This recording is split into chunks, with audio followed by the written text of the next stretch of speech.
We reported the news. God damn.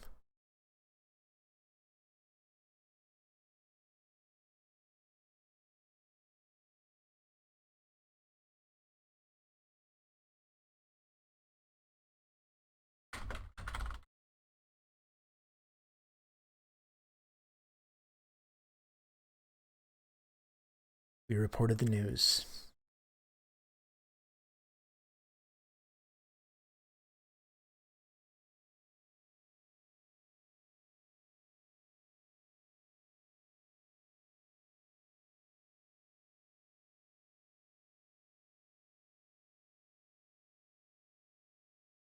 To 11. Tickets are $1 admission and 75-cent skater rental. Tickets are available from the students after the lecture.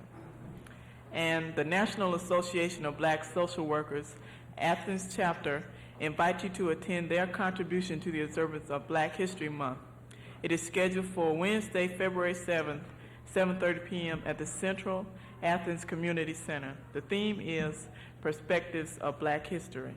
Participants are Black City Councilman, 2 local choirs, and Michael Thurman, author of Black History of Athens. After the program, there will be questions, and we ask that you limit them to 1. Our guest tonight is probably best known for his participation with the Black Panther movement and the Student Nonviolent Coordinating Committee during the turbulent 60s. He was also one of the founders of the All-African People's Revolutionary Party, and has just returned to the U.S. from an extensive visit to Africa.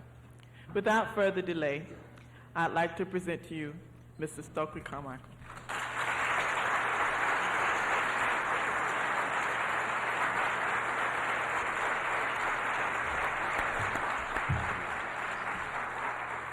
I thank you, good evening, and I apologize for being late.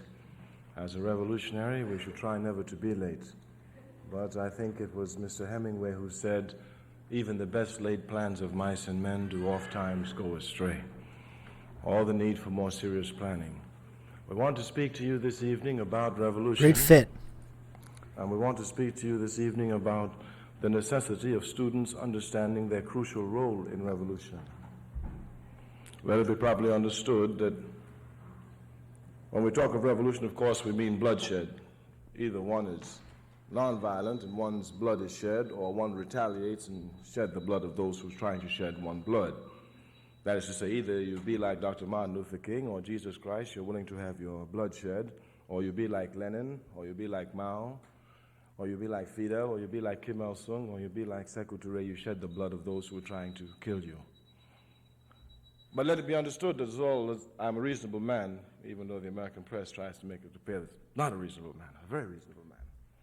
And as a reasonable man, I don't want bloodshed at all, especially my bloodshed. But I want my liberation more than I want anything else. I want my people to be free, and I want humanity to go forward more than I want my very life. Therefore, I understand the necessity of revolution, and I understand the necessity to be prepared for it and to work for it, even though it means bloodshed. Just want to try and clear out of the way some of the problems. You're not to shy away from that. Some of the problems that we face and have to deal with because of the American press and its backward way of presenting things. We want to speak of revolution, and we want to explain that it's a scientific process. That is to say, it is stripped of sentimentality. It is a process which is a result of historical forces which are at work. We want to say that capitalism, which is the economic system that dominates America, has dominated America since its beginning, is a backward, stupid, vicious, barbaric, and reactionary system.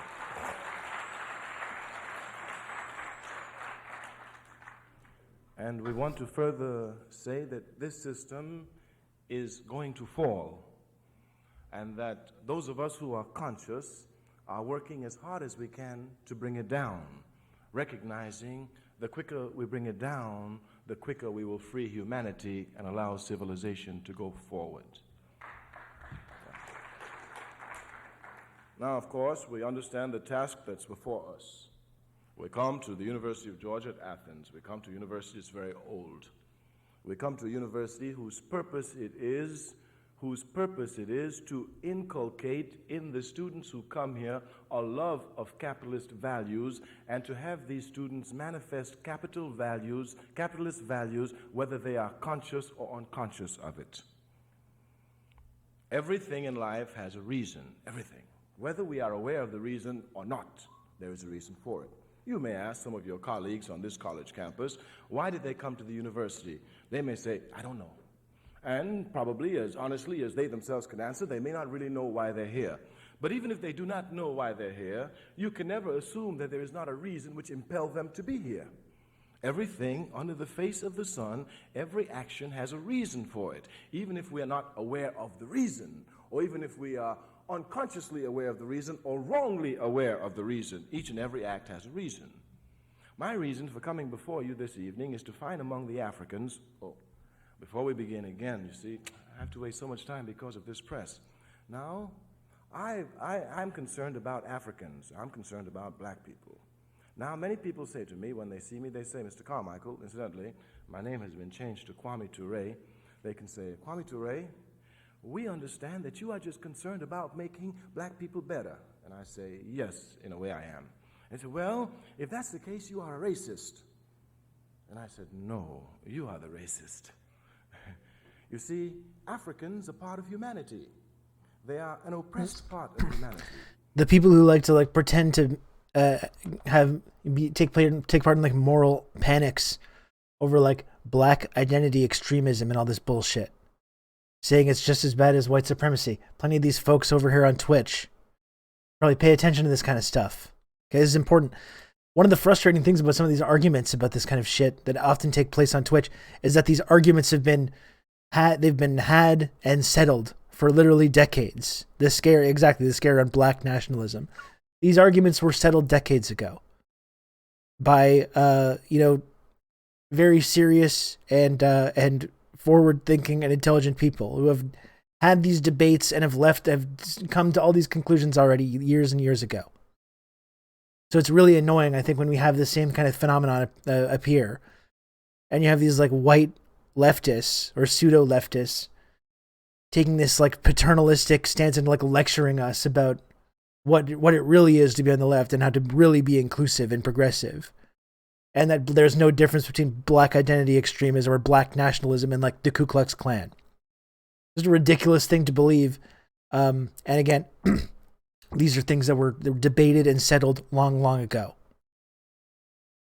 Their land back was basically genocide. Yeah, of course. Let's pay attention to fucking dipshits on Twitch who have heard this word a few weeks ago and have connected it to some fucking NGO and now assume that that's the only meaning that the word can ever have, is be some kind of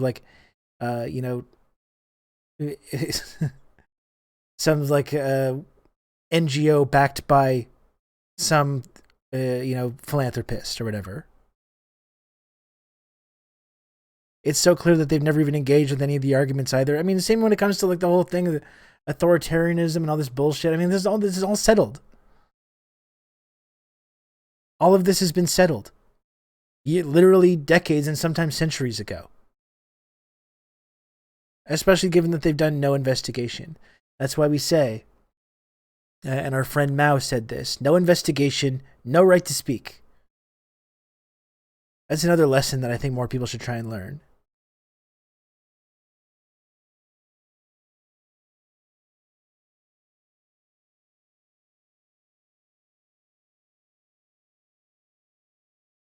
That's why a lot of modern debate culture is less than worthless, and that's exactly why we reject it over here.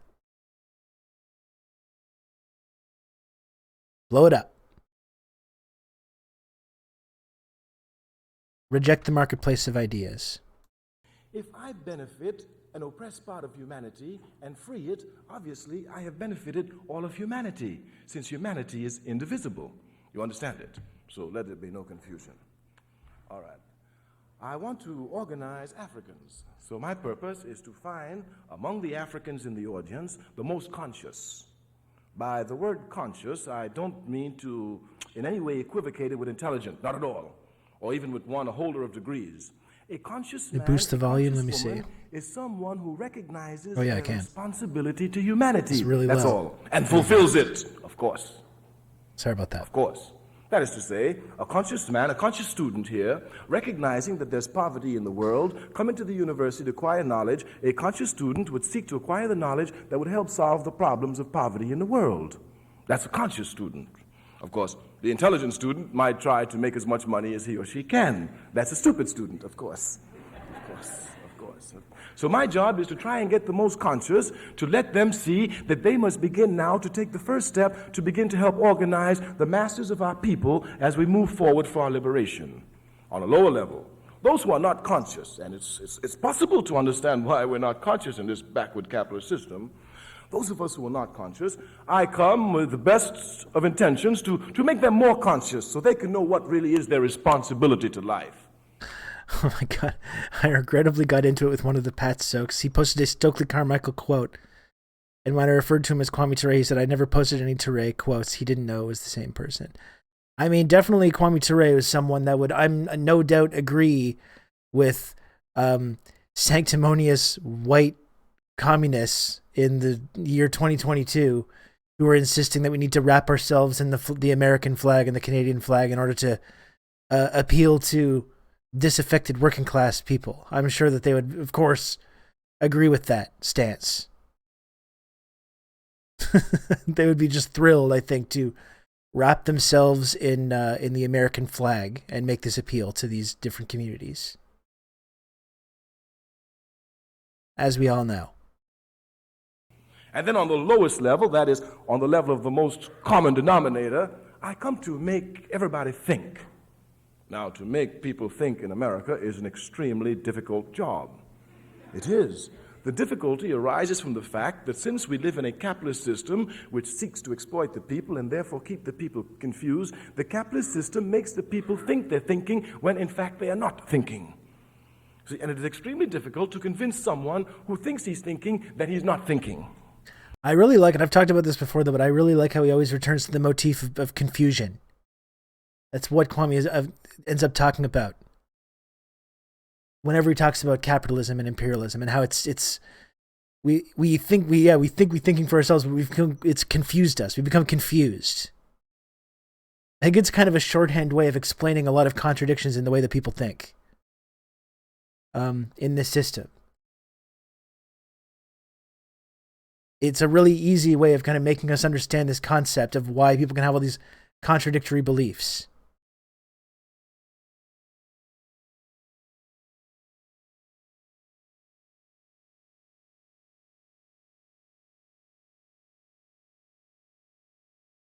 It's like he's had a discussion about politics with my dad. Yeah.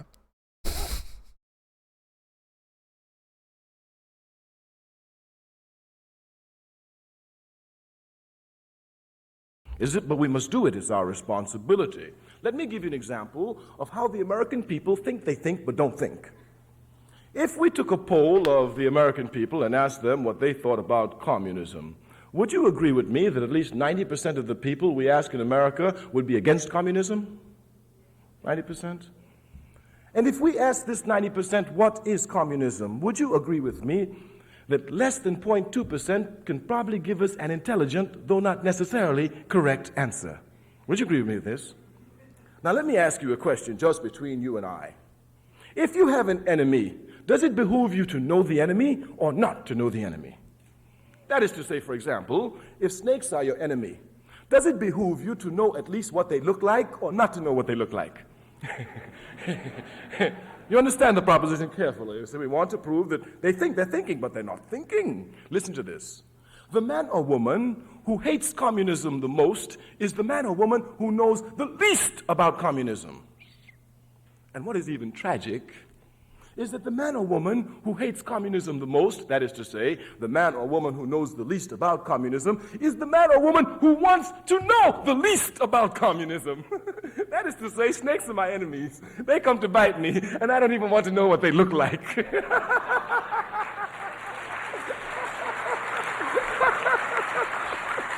We're making progress. That number's down to 80% these days. It's gone back up over the last couple of months.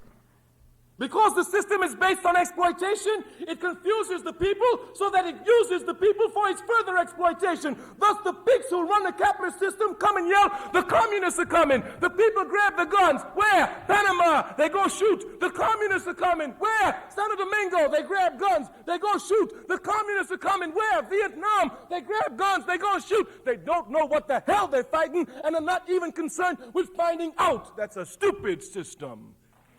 Stupid system. Stupid. Stupid system. Stupid and backward. Stupid system. We say the capitalist system is a stupid system. It must be. It has to be. It's based on exploitation. Its motivating force is profit. But a backward system. A system that motivates people just to do things for profit. One cannot have individual incentive unless one is given some material stimulation. It's a stupid and backward system. It's a system that has to be destroyed. If one looks at the material makeup of the society, one can see clearly how unjust the system is. Under the system, a few people own and control everything. The rest of the masses of the people own nothing. And they are forced to work. It's a bad system. Own. And the more you work, the poorer you get. Of course, because I guess that as much as like we can take so much like hope and optimism from hearing people like Kwame Ture or Malcolm X talking around the same time, not the same time, but the Malcolm X speeches that we've been watching, like the Ballad of the Bullet speech that we watched, which was shortly before his death.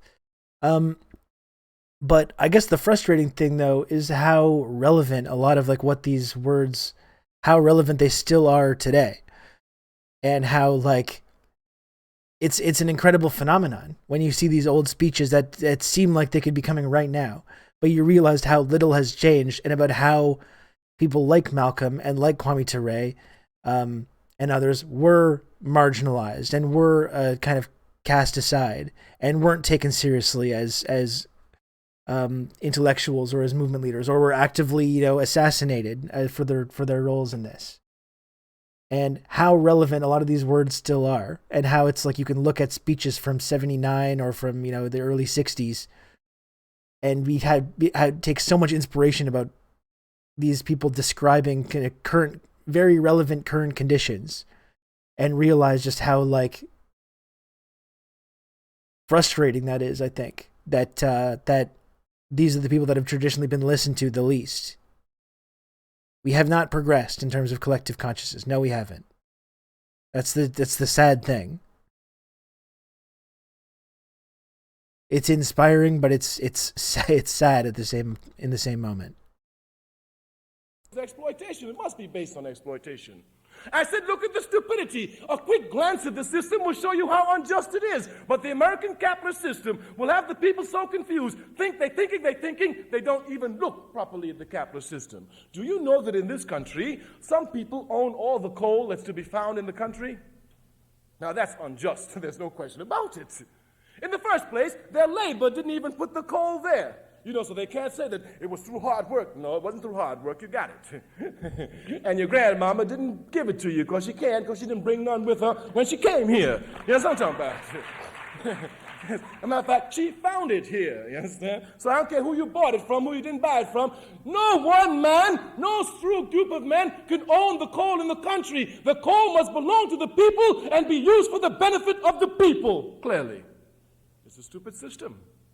It is a backward system. It affects you as students. Of course it will affect you. It affects your brothers. They send them to war to die. They don't even know what they're dying for. Because this system is concerned with confusing the people, not letting the people think, because once the people begin to think, they will use their creative energies for humanity and not against humanity. And this indeed is to see the true tragedy of the capitalist system. The tragedy of the capitalist system is to be found in the fact that it takes human beings who think in fact they're working for just ends when in fact they're working for unjust ends. But here, by doing this, the system clearly demonstrates to us that human nature itself is for humanity. Clearly. Even when they come to take the youth and send them to Vietnam, they don't come before the youth and tell them the truth.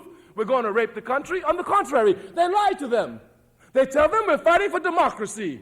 They tell them we're fighting for justice. They say we're fighting against communism, which is bad, and the dictatorship, and we're fighting to bring freedom. And this is why the people are mobilized, because the people will be mobilized to fight for justice. And look at the vicious system, lying to the people, sending the youth to believe he's really fighting for democracy, when in fact this youth is fighting against democracy.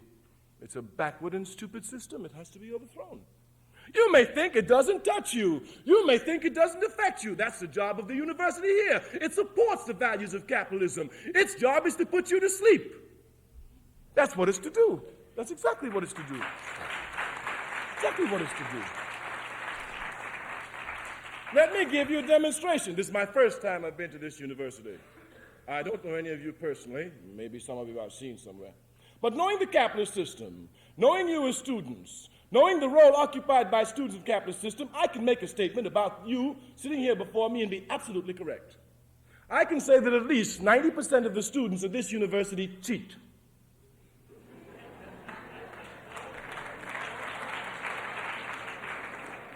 All right, give me 85. This is some guy, Rob Russo, some leftist based in Canada. I was turned on to this sick individual, and I found this. Hello, hello, hello, Majority Report. Raiders, thank you for the raid, Majority Report. Bring it on in here. Sam Cedar, what a fucking nightmare. Thank you for joining us. Thanks for the raid. I hope the raid was wonderful today. I hope the stream was wonderful. It's a very specific day today, or it's just a normal day. Nothing special about today at all. You can count on me We'll and have good old that. Rob to talk you through all this. Bun poo left FL1 candy liquor left FL1 candy liquor left FL1 candy liquor left FL1 candy liquor left FL1 candy liquor left FL1 candy liquor bun poo left FL1. Okay. Thank you, Kal-El Marx, for the 10 months of Tier 1. Again, I hope your stream was great today. Majority Report. I'm Rob. I don't know if you know. You probably know me. Maybe you don't. Maybe you do. You might know me from twitter.com. I do a podcast called The Insurgents. Check that out here. We just did an episode with the QAnon Anonymous guys. Really good stuff. Today I didn't really have anything planned today. I ended up talking about like pop culture and random stuff for the first like hour. I don't know where that came from. My wife was just like, "What are you watching in there?" There we go. Thank you, Kal-El. You're not bourgeois liberal, are you? No, that's why I'm watching this Kwame Ture speech right now, because I'm criticizing all his talk about his revolutionary rhetoric. And I'm just admonishing Kwame Ture. This is kind of what we're doing today. Admonishing Kwame Ture for not encouraging his audience to vote just for the Democratic Party and then go home. And then just wait 4 years and then go out next, then pull the lever again for the blue team.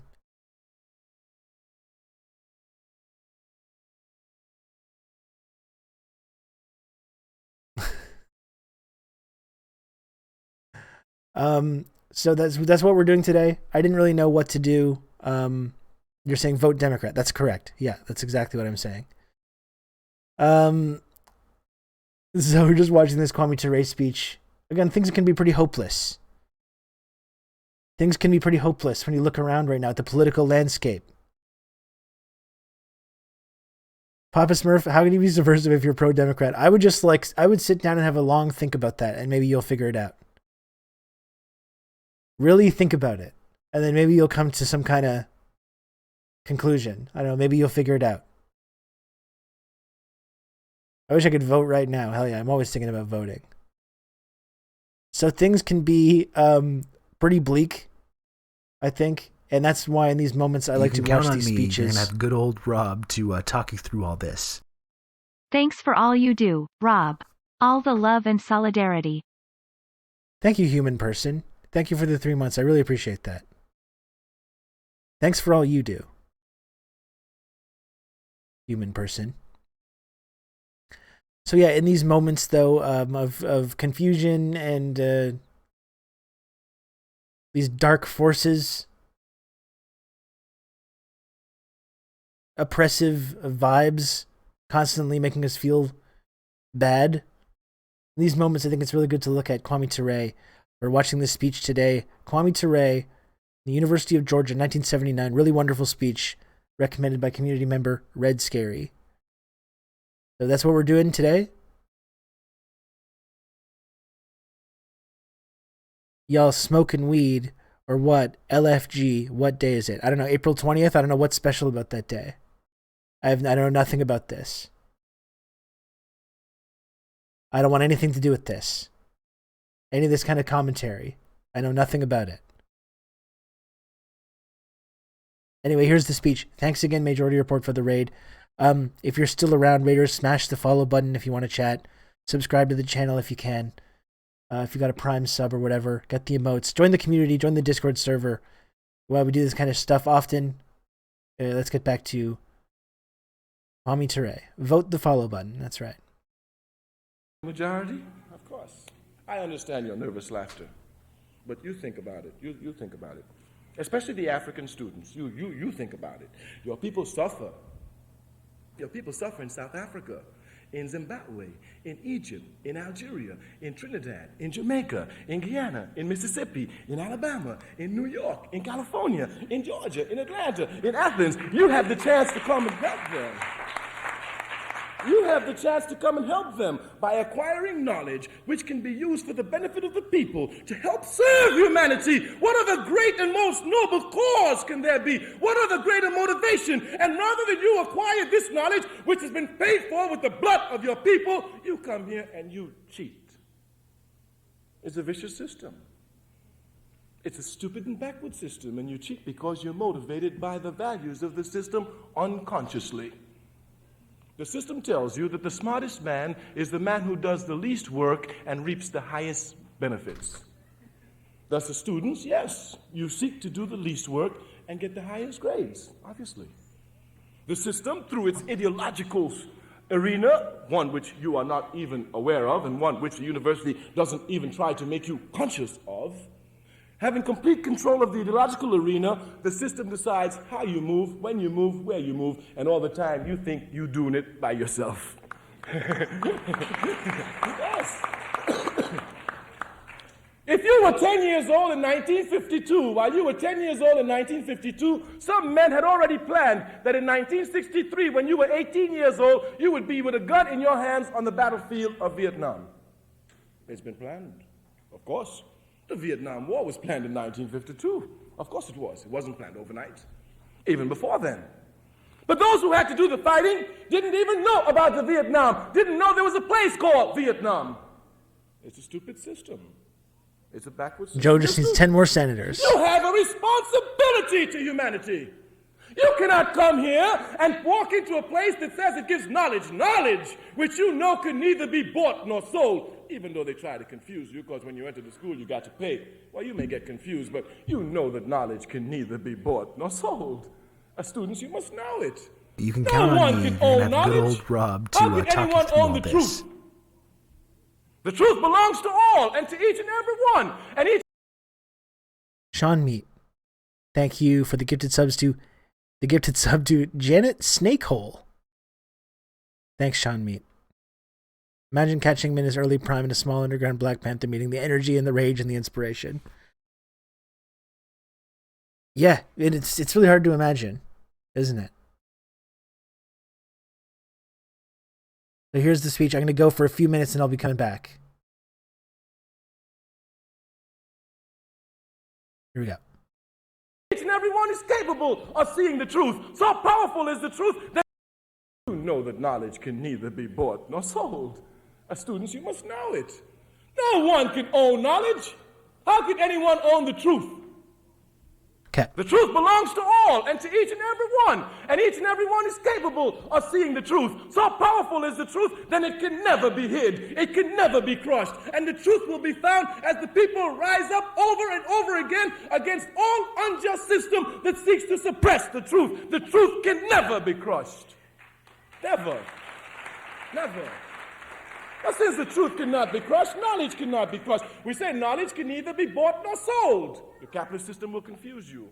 You see, coming to the university, let me even show you how they waste you. Watch. Take a student getting ready to come to college. You know what a student asks? Which subject should I take? Should I take a subject which will be of service to humanity, or should I take a subject which will make me have a better living, which will make more money? Yeah. And do you know most of the students decide on more money? They say, well, if I get more money, I'll be able to help the people. I can't do anything for anybody if I can't do anything for myself. Oh, they will give you every rationalization in the world. You must be conscious. Knowledge could neither be bought nor sold. It belongs to everyone. President Sekou Ture, leader of the African Revolution, president of the Republic of Guinea, he says you can give a man a car, you can give a man a house, you can give a man a job. When you get mad at the man, when you get angry at the man, when you're no longer friends with the man, you can go back and take your house and put the man out your house. You can go and take your car. You can go and take the job that you gave the man. But if you taught the man something, you can never take it from him. Knowledge can neither be bought nor sold. Nor sold. Not only that, Sigmund Freud scientifically proved that anything that enters the mind can never leave it. You can never forget it, even if you think you have forgotten it. Of course, you can think you forget it, but you can't forget it. For example, you go to the door to leave the room. When you go to leave the room, instead of pulling the door, you push the door. But the door must be pulled. So you spend some time, and then you notice, it's got to be pulled. You go out. You come back. You spend some time. After a while, you get up to go again. You go to the door. You do the same thing you did the first time. But now when you make the mistake you made the first time, you remember that you also made the mistake the first time again. So you can't forget. You can't forget. You can't forget. You can't forget.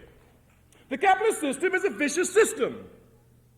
The viciousness of the system is to be found in the fact that those who labor do not enjoy the fruits of their labor. Africans all over the world, Africans living in America, they know the vicious, instinctive nature of the capitalist system. They know it almost instinctively. Under this system, they were put in its most vicious form, slavery. They can see its vicious value, its vicious nature before anyone else. The slave, who had to weed the cotton? The slave, who had to pick the cotton? The slave, who had to chop the cotton? The slave, who had to bale the cotton? The slave, who had to take the cotton to the port and ship the cotton, was the same slave who saw the master reap all the profits, and all this slave got was a whoop on top his back. The viciousness of the nature is too blatant. Sometimes one wonders, how is it that the American society, being as technologically capable as it is, able to do so much good, can keep its people so confused? The people all over the world hate the American people. They hate you. And what is pathetic about it is that you don't even know why they hate you, and you think they shouldn't be hating you. But if you examine it, they have every reason to be hating you because you are irresponsible to humanity. Look at the people in Iran. The guns that are used against those people are paid for with your tax dollars. The guns that are used to oppress these people, impose a Shah, is paid for with your tax dollars. Your tax dollars is helping to crush humanity. I say you must take some responsibility. Everything in the world relates to everything else. Everything is interconnected to everything else. You're students. You have a responsibility. You are students and you have a responsibility to see the truth and advocate the truth and not be afraid of it. That's the least we can ask you to do. After all, you come to seek knowledge. Or for what purposes do you come to seek knowledge? So you too can learn how to better exploit the poor? You don't have to come to college for that. You can be ruthless easily. Of course. Of course. Of course, they might just teach you in college how to make it appear as if you're not ruthless. Oh, they can do it. Some people are talking about Mr. Rockefeller. They say he's a philanthropist. I know him to be a pig, a thief, a plunderer, and a rapist. They can confuse you if you're not careful. As a young man brought up in the West Indies, in the Caribbean where I was born, I was told that Cecil Rhodes was a philanthropist. Yes. He even gives Rhodes a scholarship. Yes, they even told me, if you're good, you too can get one. Yes. I say if you're not careful, they will confuse you. We have to struggle. The struggle which we have to wage is a struggle as old as man himself. The struggle is for man to come and to be in complete control of all the forces that affect his life and to use these forces and the knowledge he has to be able to control these forces for the good of humanity. We have a struggle to wage. Let it be crystal clear. The grounds upon which we wage the struggle, the causes for which we wage the struggle, the objectives for which we fight, the principles by which we adhere to. We say we want to come, get man and woman, come together, use your creative energies, understand the forces that control life, come to use these forces, master these forces, continually try to master these forces, master them always for the good of humanity against injustice at all times, under all conditions, uncompromisingly so. This is what we mean by a conscious man and a conscious woman. America needs conscious men and conscious women. The capitalist system does everything possible to confuse the people. It will take history and, oh, look at what it does with history. It will confuse you. You see, the job of the system is to demobilize you. That is its job. Its job is to undermine your will. Its job is to make you think that even though you see bad everywhere, even though you see corruption everywhere, there's nothing you can do about it. After all, you're only one person, and you ain't no great man, and the best thing you can do is hope that they leave you alone. Maybe you can go get a farm, a big farm in West Vermont somewhere, snowed in, where nobody will touch you. No, you must struggle. If you're struggling for justice, you can never lose, even if they kill you. Wake up. Wake up. Once you're struggling for justice, you can never be defeated. The only way you can be defeated is if you surrender. End of discussion. There can be no surrender when one struggles for justice. The capitalist system seeks to demobilize you using every possible thing in its hand to twist and confuse and demobilize you. It will use history. It will take religion and use religion to demobilize you. Look at what it does with history. Take a look at the way the American capitalist system presents history. The way history is presented as if you yourself are some passive object. It's presented as great dates that happened and led forward always by great men. And if you're not a great man, then you can't do nothing anyway. Stupidity. History is not made by any one man or any one woman. History is only made by the masses of the people. We say we don't understand the confusion. A quick glance will show the stupidity of the concept. George Washington, be he the greatest man on the face of the earth, be he Superman, take George Washington, put him by himself in the middle of the Delaware River, surround him with the British troops. He can't do nothing. Nothing. Nothing. Take George Washington out of the Delaware. Put the people in the Delaware, determined, enthusiastic about their cause. No force on earth will stop them. It is the people and the people alone who make history, not any one great individual. Once you begin clearly to see this concept and to understand this concept, then you will not only know that you can make history, you will know that you have a responsibility to make history. The system makes you irresponsible without you even being aware of it. What it does to people in general in history is so terrible. But what it does in particular relationship to the African is tragic. The African living in America is ashamed of Africa. Why? Because his history is presented to him by the enemy, bourgeois theoreticians in the pay of capitalist services. His history is written for him by those who seek to uphold and defend the backward capitalist system. Thus, when he comes even to talk about Africa, he is ashamed of Africa. Why? Like the man who hates communism, he knows nothing about it. It's the same process, you see. For us, it's a little bit tighter. It has to be. It has to be. But it's the same thing. You'll find a man the other day, I said to him, my brother, you African? I ain't no African. Blacker than me. I wasn't born in Africa. All right. If you were born on a ship, what would you be? I don't know nothing about Africa, of course. When you're born, you don't know nothing about nothing. It's only when you learn something about something that you learn something. You know about America. You didn't born learning about America. You don't know Africa because they don't teach you anything about Africa. Yes, of course not. That's right.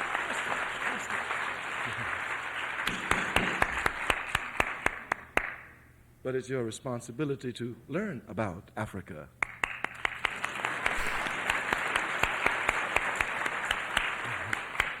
We do not just want to clap when we show clearly and expose the nature of the problem. We want more enthusiastic clap for the solution, because that's how the problem will be solved. Yes. If the university I like how he doesn't kiss anyone's ass. Africa, and you don't know anything about Africa, it's your fault. Double times your fault. You're stupid in the first place for thinking they're going to teach you about it, and double foolish in the second place for not doing something about it.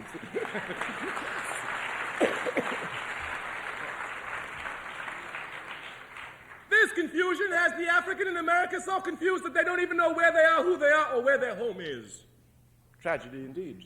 If one has no history, one can have no understanding, no tools on which to analyze the present, let alone map out the future. This is clear, crystal clear.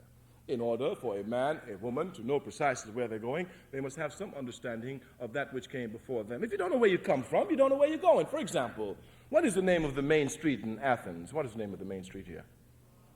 Broad Street. Let's say I live at 485 Broad Street. It's very simple, you know. I get up in the morning about 8 o'clock. I go to my job. By 12 o'clock, I forgot where I came from. When job is over, I don't know what to do. You see, it's very simple. You must know where you come from in order to know where you're going. You understand it? Yes. And if we don't know we came from Africa, we really don't know where we're going. It's really very simple. Before we can speak, before we can come to look and solve the problems of our people, we must, number one, understand history. We say it, it's the truth. The beautiful thing about the truth is that even if you're against the truth, you got to get up publicly and admit the truth. For example, any one of you who cheat, raise your hands, then get up and defend cheating. You see the truth? The truth, the almighty truth. The truth, yes. You must learn your history. Your history will not be given to you by the university professor. If you not, as a group of students, organize yourself, sit down, discipline yourself, and study your history? Why not? Why not? Simply because the capitalist system makes you irresponsible? Why not? Simply because the capitalist system has rendered you useless to your people?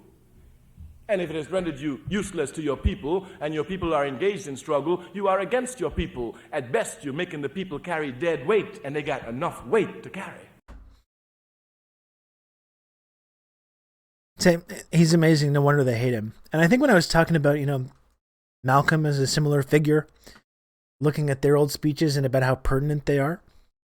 That was the same. That was the exact conclusion, right? When we were watching that speech, The Ballad of the Bullet, where it was very clear why these people were considered existential threats. And it's not a coincidence that we feel the sense of loss, I think, when we see these speakers and these ideas being articulated in this way. Because following this period, a very concerted effort was made to ensure that none of these ideas were ever deemed acceptable, and anyone that espoused these ideas would be assassinated, taken out, or they'd be marginalized somehow else, right? And I do believe, by the way, that, and as Kwame Ture did in his later days, that they got him with the cancer gun. Absolutely. They absolutely got Kwame with the cancer gun.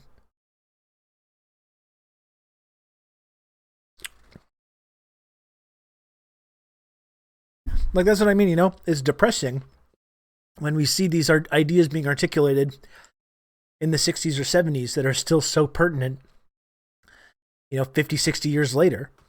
It's frustrating, but you realize also it's not an accident that things have not progressed in that direction. It's not an accident at all. When so many of the people that were espousing these ideas were completely, taken out. Whether it's Malcolm X or Fred Hampton or MLK or someone who was kind of marginalized in the way that Kwame Ture was. As Bill Clinton put it at John Lewis's funeral, they were worried, the white establishment was worried that the black community was going to go in the Kwame Ture direction, and then went instead in the John Lewis direction, as Bill Clinton put it.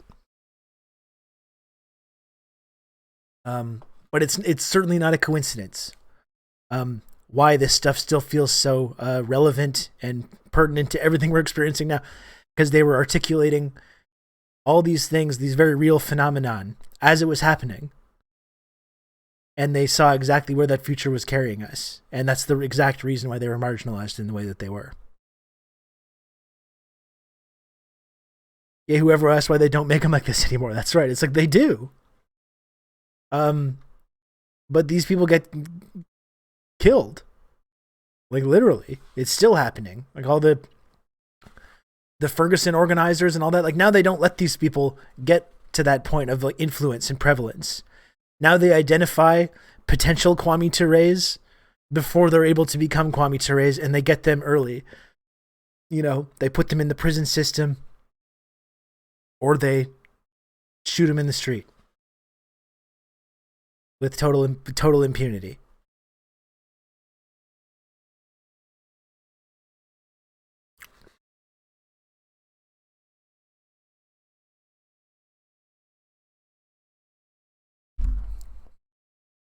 Here you go, human person. I'll give you a... Oh, it's in the Discord here. Yeah, but I'll put the link in the chat in case anyone's not in there.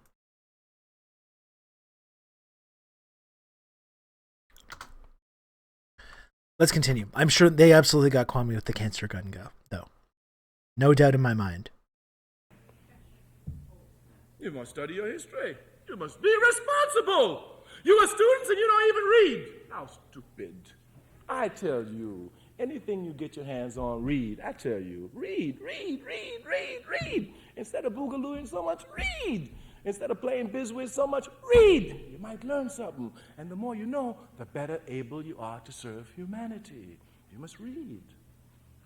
We say we must organize the people. We come to get those Africans who are conscious. But we have a responsibility to all people. Revolution based on truth is universal. If it benefits one sector of humanity, it benefits all sectors of humanity. Thus, we say the Africans must organize. But we say that the white poor must organize even more than the Africans because the white poor is exploited and is not even conscious of their exploitation.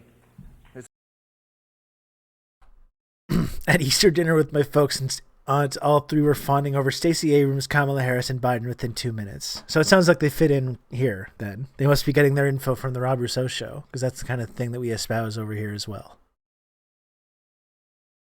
It kind of seems to me, human person, like you just don't like when a girl boss is winning, personally. But that's something that you're going to have to look into. Engage in some self-criticism here. We all know Kwame Ture would have supported all these figures, were he still around today.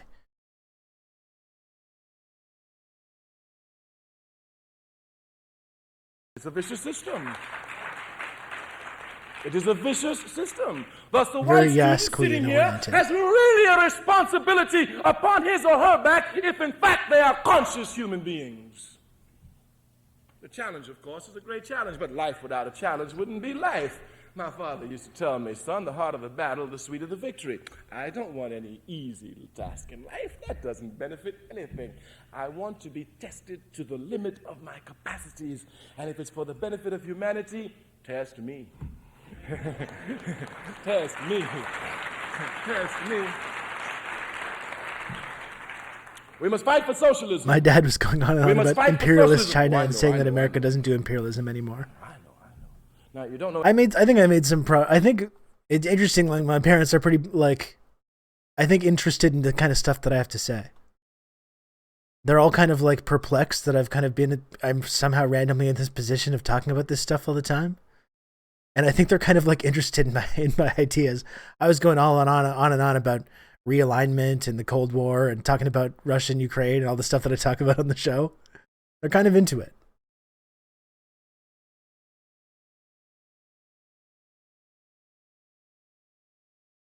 I don't know if my previous message went through or not. I was saying that the federal government considers all disabled people doing activism of any variety, even self-advocacy, as work. So if you do any activism as a disabled person, you're working no matter how substantial that actually is. If the federal government determines that you're worthless to capital, they have to make sure that you also know you're worthless and remain that way. Sorry if this is a duplicate message. Thank you, Lodane. Yeah, my mom just thinks I'm nuts. I mean, I think most older people, most boomers or whatever, on some level, they're aware of like how good things were for them and the changes that have happened since that time. So that's usually a good way I find to talk to people of that age. And my stepdad had just ordered that like Ann Applebaum book about the Holodomor or whatever. And I'm sending him the big criticism of that. I've talked about the whole creation of this like Ukrainian nationalist identity and how Chrystia Freeland fits into all that stuff. I was blowing their minds with some of that stuff. They're aware of all of it. It makes me crazy. Well, that's what I mean. It's like, that's usually a good wedge. Just like, most of them are aware that these big systemic problems exist. And pointing out the ways, too, that they're indoctrinated to believe that our solutions are not good solutions. That's part of it also. But I guess some people don't like to hear that kind of stuff. It makes them confused. It makes them very confused.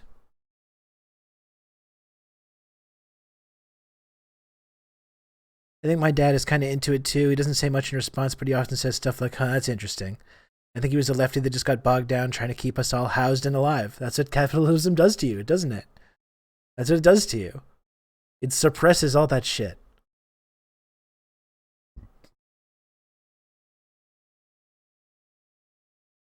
Watch these right-wing imperialist CIA propaganda video YouTube shows that tell me the US is actually good. Yeah, there we go. Thank you. It just feels that stuff is going to get pretty nasty pretty soon. Really trying to force a conversation with them right now, and it might be too late. Mine are very well prepared to fend off every one of my points, just very equipped with talking points. That's frustrating. That's frustrating.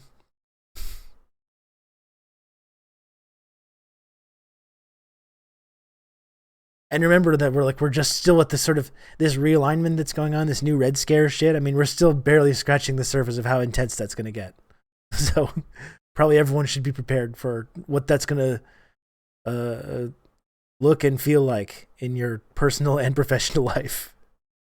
It's going to get harder and harder to keep talking about this stuff, unfortunately. I plan on doing the Captain America, though. Like, I'm not going to move, you move thing, though, when that moment comes. We'll see how it goes for me. I'll see you guys in the labor camp or whatever. My family hears all that and all the horrible shit America's done and says, so what, Russia's worse, and won't hear anything to the contrary. I had a rule where I wouldn't say anything against what they're talking about because it just turns into a debate, which are bad. But I broke my rule on Easter. It was very intense. Oh my goodness. I would have a hard time too. I would have a hard time too with that.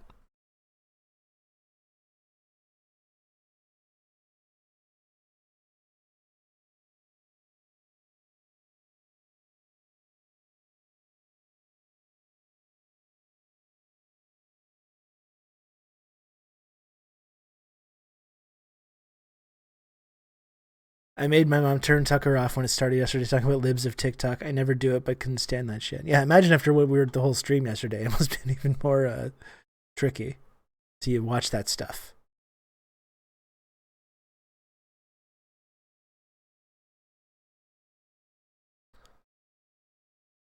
Anyway, that's why we have this community, right? Who needs parents? Who needs parents? I'm like that guy on TikTok yesterday. Your parents don't accept you. Guess what? I accept you.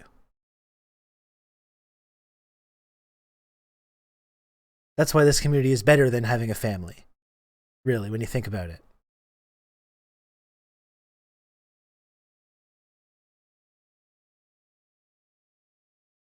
How many countries has Russia invaded, or better yet, China? I really was quite, I think I was like, that was my main thing this weekend too, is I was talking about my pro-China stances as well. Obligatory, not a cult. Exactly. No, it's not. That's not accurate. My non-professional casual gaming career has really taken a dip since you started streaming, so thanks for the reason to wake up or whatever. Thank you, Lodane. Eventually, you're going to get back to your gaming career as well, though. You're going to be able to do both.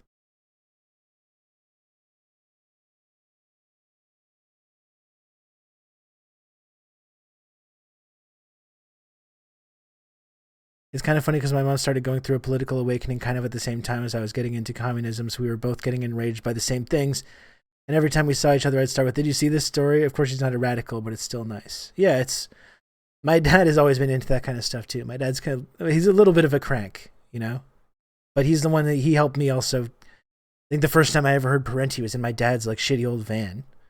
I think my dad is one of those boomers, too, that was, like, a hippie and was, like, kind of a rebel or whatever, who kind of in the Reagan era. It's really the classic boomer story, my dad, actually. He became, like, a small business owner in the Reagan era. And then eventually, after like 10 or 15 years of doing that lifestyle, he just like kind of lost it and was like, "I'm out of here." And he moved out to the countryside and sold his small business. Now I'm not exactly even sure like what he does as a he does like a whole bunch of different things.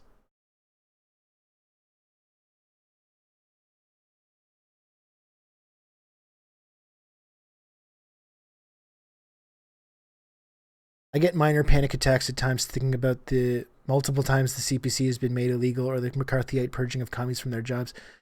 I mean, that's one of the things, Old Dutch, that's been really alarming about the last 6 weeks, or really the last like 2 years since we started doing the show and talking about like the new Red Scare and all that stuff, right? We've seen it over the last 6 weeks really escalate.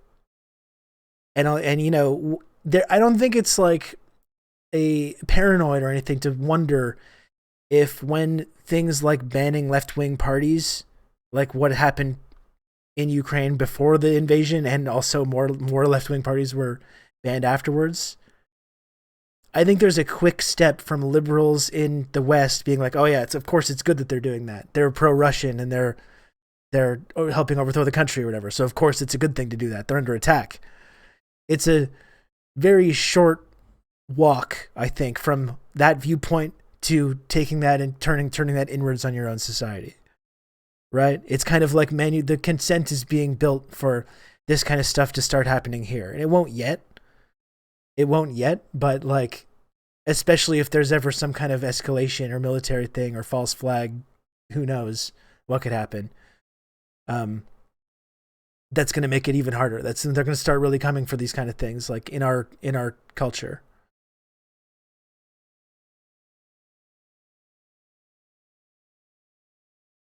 They've already set the precedent with the Patriot Act. It's like I was actually thinking about, we should watch the rest of the Kwame speech, obviously, but there's a whole other thing that I wanted to look at with this talk that J.D. Vance gave recently. And you see a lot of these like mainstream conservative guys are starting to get on board with like our society's on the verge of collapse and we need to just like arbitrarily remove anyone that's not our people from any like position of power. They're starting to have these conversations. You know, which is important to pay attention to, I think. And I think also if they're having those kind of conversations, they literally want to like bring America. There's like the whole growing sect in the conservative movement that wants to bring America through this like de-Bathification process, or whatever, but just like getting rid of every fucking bureaucrat and everyone in the U.S. government that's not like ideologically on board with their specific agenda. Like they're talking about this stuff openly. Which is funny because when you talk about something like you know on the left, some kind of a similar program, that's of course you support purges and Stalinist and authoritarian, all that stuff. But like the right is talking about this stuff. We're gonna have to get serious about this shit eventually. And like when Kwame's talking about what a revolution is, I mean it's important to keep that in mind as well. Eventually the gloves are gonna have to come off. And the other side is certainly getting ready for that moment.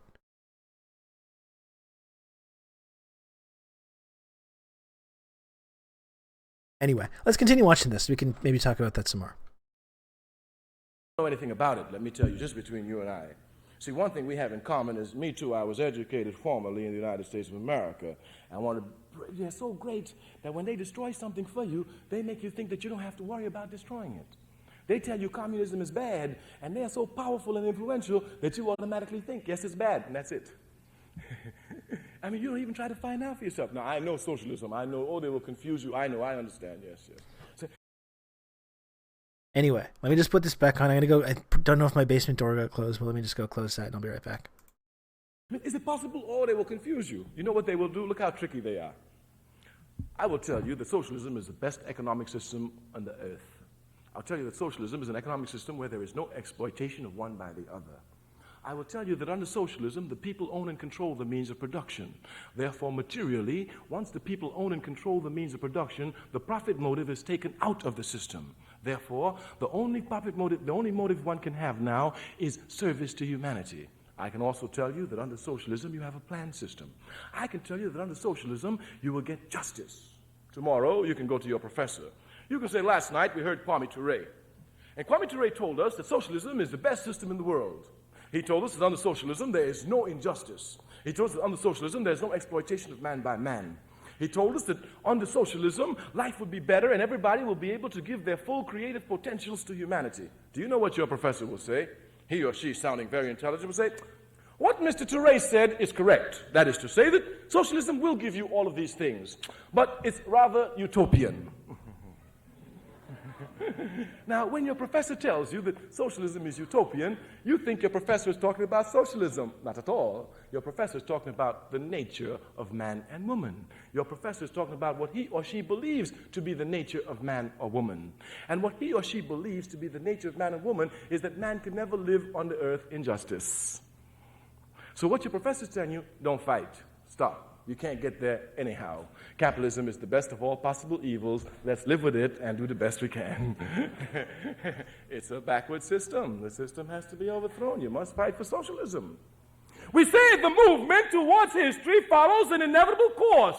It is determined by historical events. It is independent of the will of man and woman. The best that man and woman can do is come to understand these historical forces, master them, and use them for the benefit of humanity. But let it be understood, it is independent of man and woman.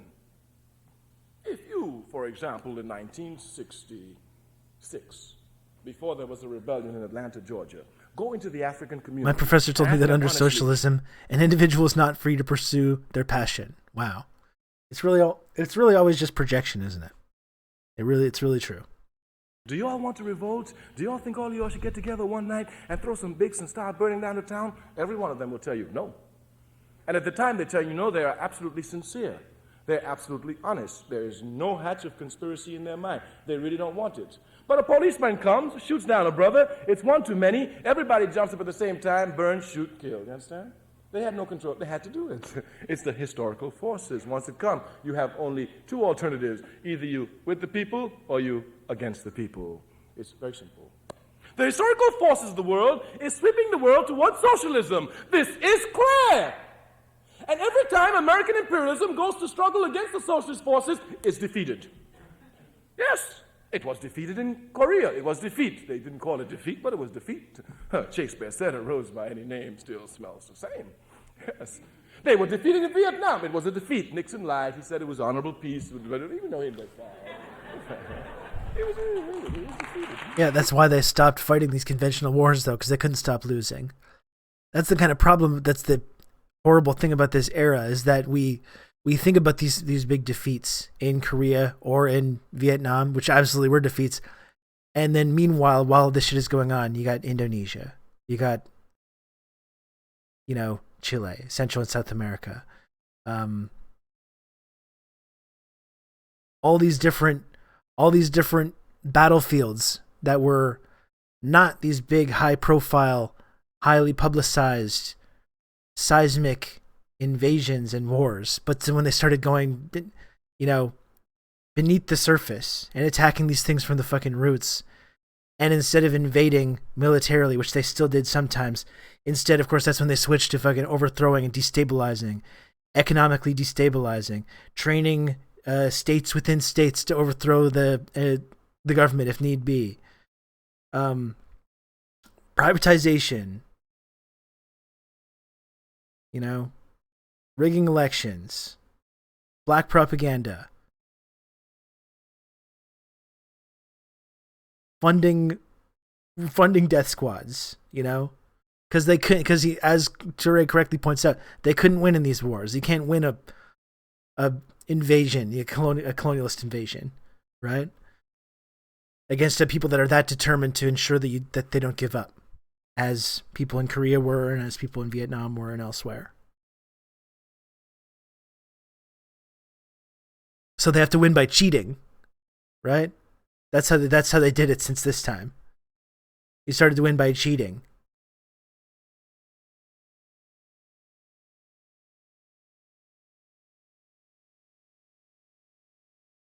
Which is very frustrating. These people are fucking snakes.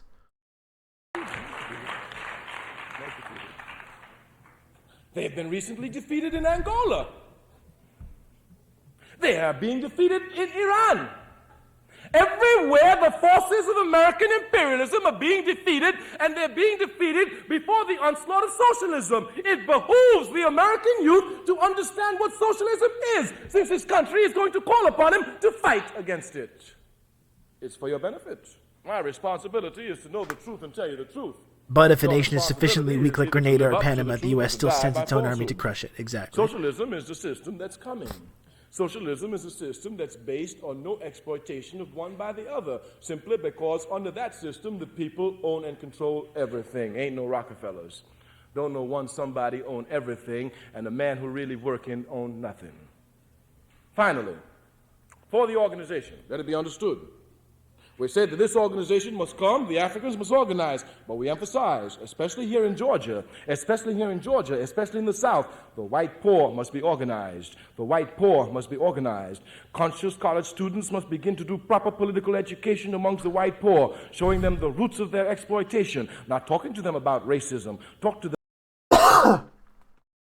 And again, some of our patriotic socialist friends, our debate bro friends, will take this as some implicit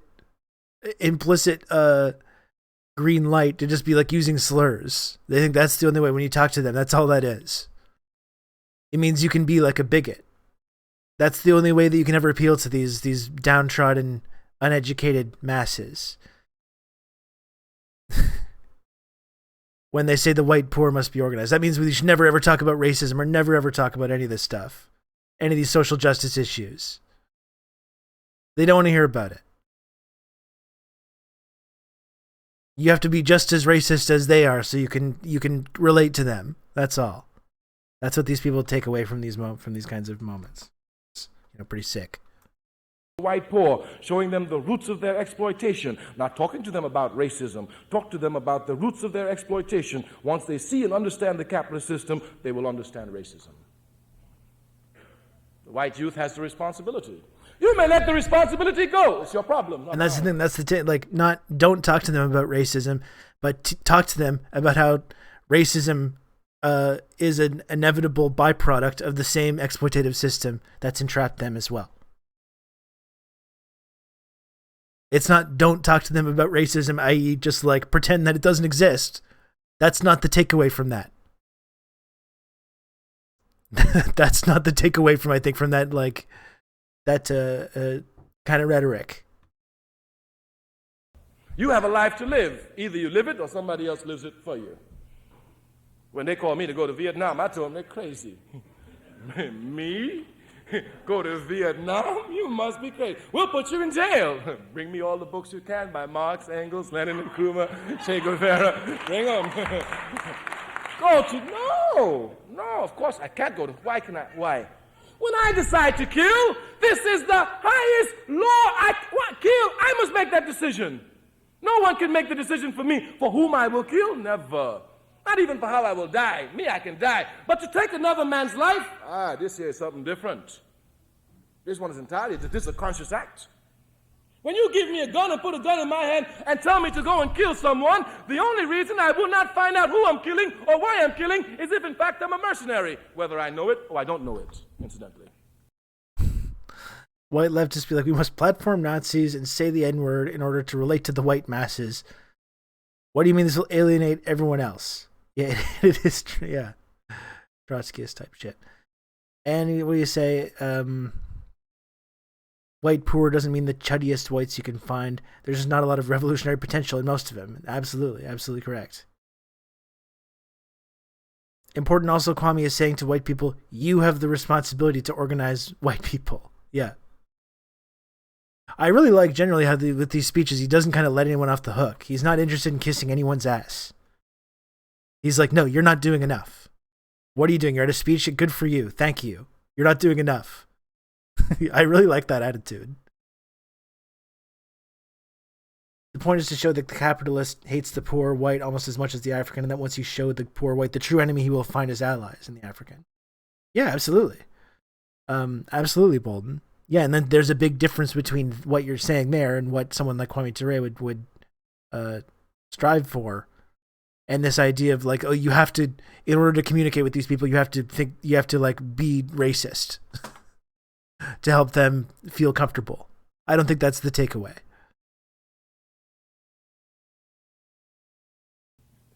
And what is really tragic is sometimes some people are mercenaries and don't even know they're mercenaries. It's a tragic system. Africans.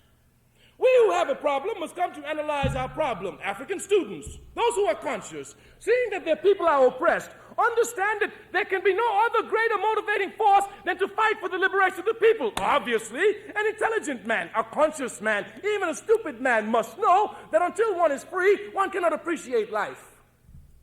Clearly. I'm going to start using this public speaking style. One's own culture, let alone another's culture. Yeah, I did see that Red Scare. That was very funny. The essential prerequisite for living. We say it again. Freedom is the essential prerequisite for living, for one to be able to contribute fully one's creative contributions to humanity. If one doesn't make contributions to humanity, one has wasted life. I say the system will confuse you. Mr. Rockefeller has made a lot of money, a whole lot of money. He will pass on. He can't take the money with him. The money must stay, obviously. All his life, he's worked for this money. All his life. To get this money, he's exploited you. He's exploited me. He's exploited everybody. Of course, he made it look like if he didn't exploit us. At best, it made it look like he was just super intelligent, and we were so stupid we couldn't make the money he made, and he had more individual initiative than the rest of us. Well, however he tries to, we know he's got the money. But Mr. Rockefeller cannot take the money with him. What contribution has Rockefeller made to humanity? Isn't it better that Rockefeller had come like a cow, so at least we could eat him when he died or before he died? Of what purpose? Of what faction? We say that we must be responsible. We do not come to the earth to take from the earth. We do not come to life to take from life. We come to give. It's a give and take. When you take all the time, you are a parasite. When you take all the time, you're a parasite. And if you're a parasite, you're living off of others and making no worthwhile contribution to life. You're not even living because you must live off the blood of others. It is better for you to pump your own blood and even give your blood to others than to have others take your blood. The African student who's conscious, the African student who will not allow capitalism to make him irresponsible, who fights all the time to be responsible, to fulfill his responsibility to humanity. This student is all the time conscious, studying, looking at, discussing the problems that his people faces. The conscious student, the conscious student, the conscious student. The one who recognizes that he must be free. The one who recognizes that his body is just an instrument for the service of his people. This student will all the time be looking to see how to solve the problem. This student who has been doing this knows that there's one solution to the problem we face, and that is Pan-Africanism, the total liberation and unification of Africa under scientific socialism. That is to say, and we must properly understand it. Of course, we have confusion everywhere. There are some who will come to tell you that in order for us to be free, we must first free ourselves here. And then after we free ourselves here, we can... This is stupidity. Clear stupidity, ahistorical perspective. The man or the woman who advocates this problem knows nothing of history. The man or woman who understands this, who gives this solution, knows nothing of dialectics. They don't even know of the interrelationship of all forces on the earth. As a matter of fact, they just see America, nothing but America, and worse than that, they see the world the way America wants them to see the world. I mean, that's really kind of what it's about, isn't it? When we talk about, why Kwame was a threat to the establishment, it was the real threat. Has always been Pan-Africanism. That's the one thing that in the post-colonial period they could not allow to happen. This kind of like socialist-leaning Pan-Africanism movement, where there was a very vibrant movement that was trying to pull Africa in that direction in the post-colonial period, as it was happening in Southeast Asia and elsewhere, right? These independence movements there. But like that's Pan-Africanism was the big bad for the U.S. State Department, for the West, for NATO, for all these things. I mean, they could not allow that to ever happen in Africa.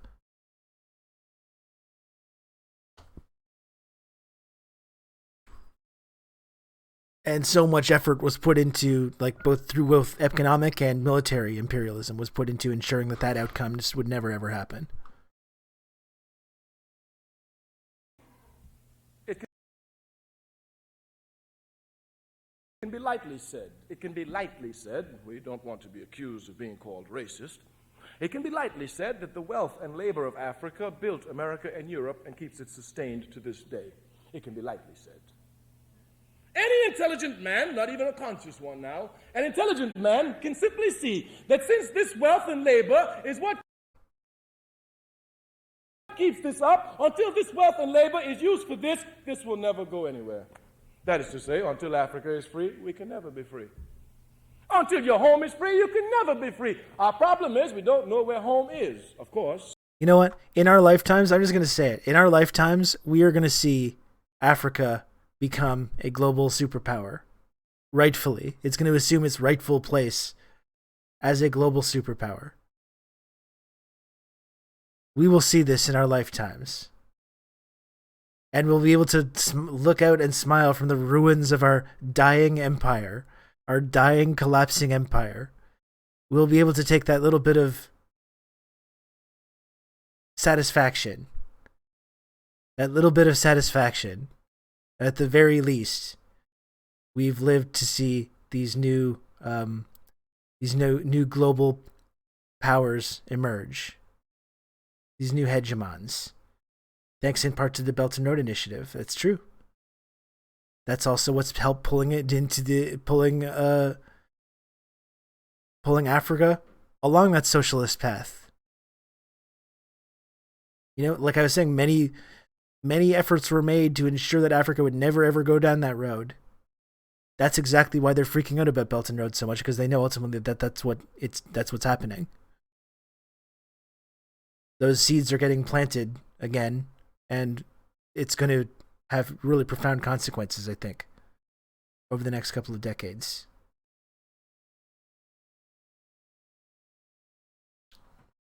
So that'll be nice. That's one hopeful thing about the future.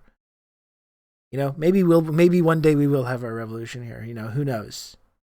I don't want to just say it's never going to happen. Sometimes I'm a little pessimistic about the revolutionary potential of people that have grown up in this culture.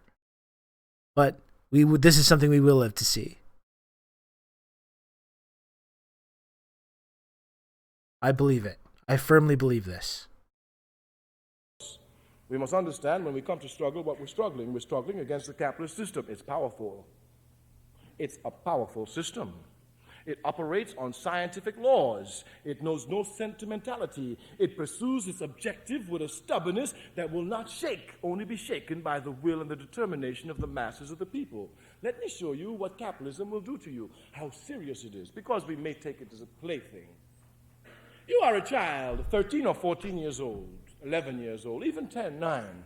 Your mother sends you to be entertained, that is to say, to enjoy yourself, on a Saturday afternoon to go to the movies. Let it be understood. When one comes to enjoy oneself, when one comes to be entertained, one is at one's most relaxed position.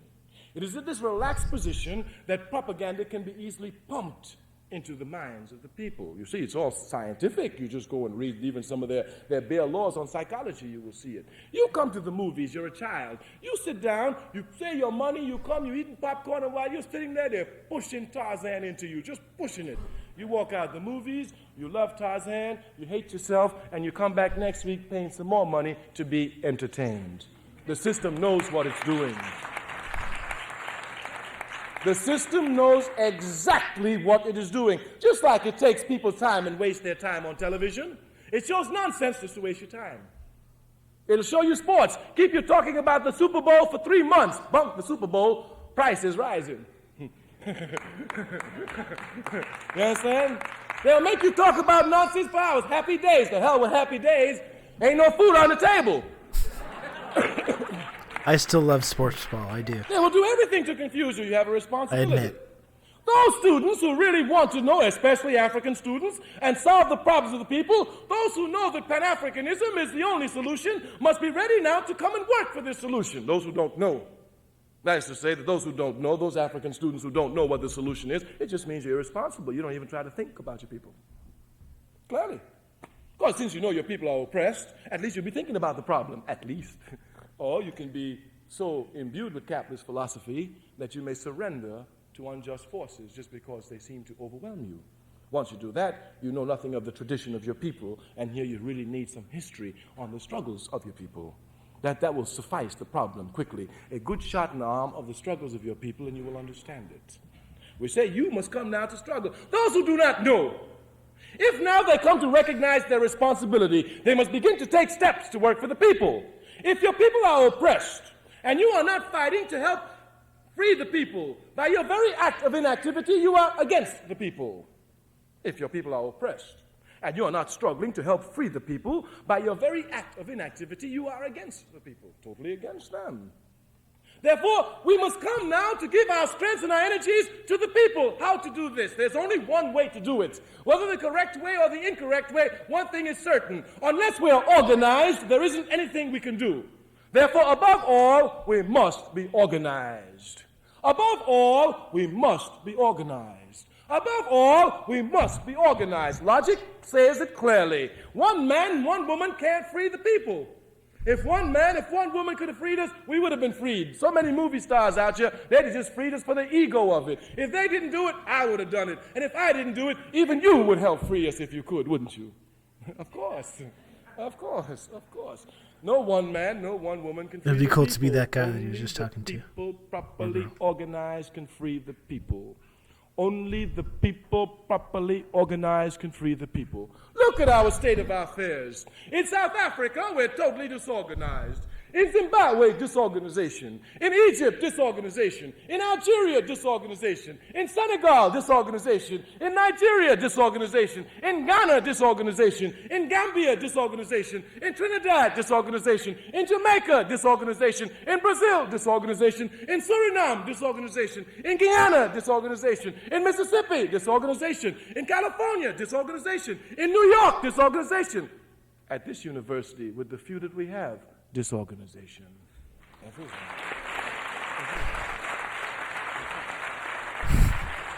Everywhere. And what the capitalist system does is to try to undermine our will and our determination to be organized. The only way it wins is because we're divided. The only way it wins is because we've been divided. We say it all the time. You say it morning, noon, and night. You've got to stop saying it and start doing something to correct it. And the only way to correct it is to move to organize the masses of our people. It is clear that the capitalist crisis is going to get worse. No one needs to ask about that. Even a fool can see it. It's going to get worse. It's going to get rougher out here. And everyone knows, even a blind man knows, even Ray Charles knows, even Stevie Wonder knows, any blind man of any color knows that when it gets rough in America, he knows who's going to be the first and the hardest hit. Even if you're blind, you need to organize. Even if you're blind, you need to organize. I say that the trouble is coming. You can see it. This crisis is getting worse. It ain't going to get no better. And what's making this worse is the people outside cutting off the tentacles of imperialism. The Iranian people cutting. OPEC rising the prices. Don't get mad at those people. You want justice. You must support those people. Get mad at the capitalist pigs who run the country in your name and try to steal the people's resources. Every time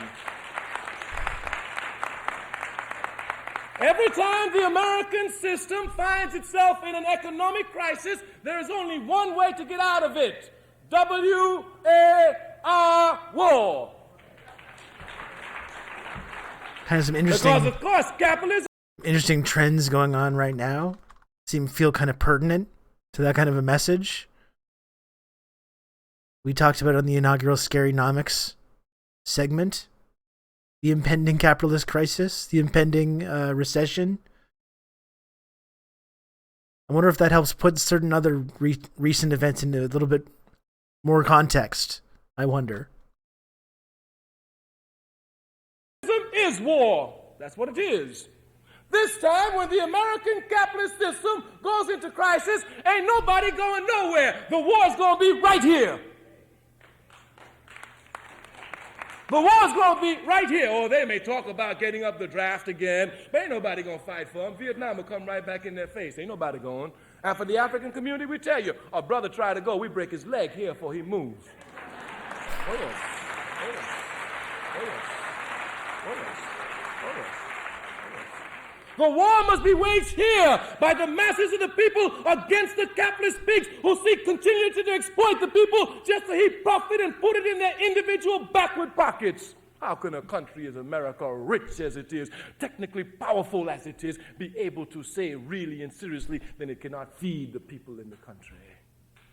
How can a country... It's true. How can a country like America, as rich as it is, come to tell us that it can't have free university for everybody, free medical care for everybody, take care of the elderly people who have given their labor and their sweat to humanity? The system must be overthrown.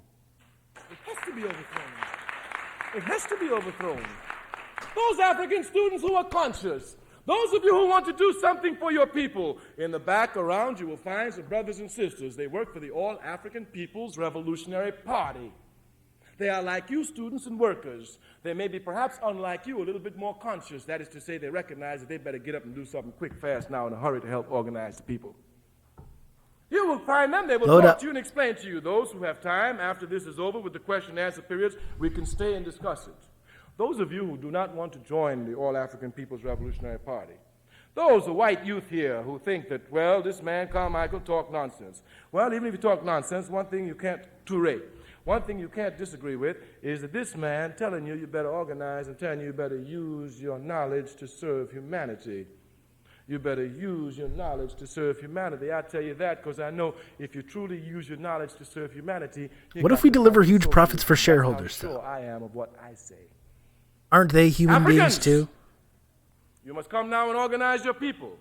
We know that one man, one woman cannot free the people. We know that. And we know that if the people are oppressed and we're not doing anything to help end the oppression, we are objectively against the people, whether we know it or not. Whether we know it or not. Well, sometimes we don't know it, but if you're not working for the people, you're against them. If you're not now in an organization working for the benefit of your people, you're against your people. As students, those of you who come here to this university, you have a responsibility. Either you come and you take the knowledge here and you use the knowledge to help humanity, or you take the knowledge and use it to become rich. Let it be properly understood. If being rich is the dominant force, you cannot ride the two together. Even the Bible says you cannot serve two masters at the same time. Either you must come here motivated by a love for the people, or come here motivated by a love of money. If you come here motivated How will by a love of Pan-Africanism money, affect my investment if you portfolio? come here as a cheating student, if you haven't learned anything tonight, then I want you to learn this. Take your knowledge. Learn your knowledge by yourself. Don't cheat, and do everything you can to help humanity. Thank you.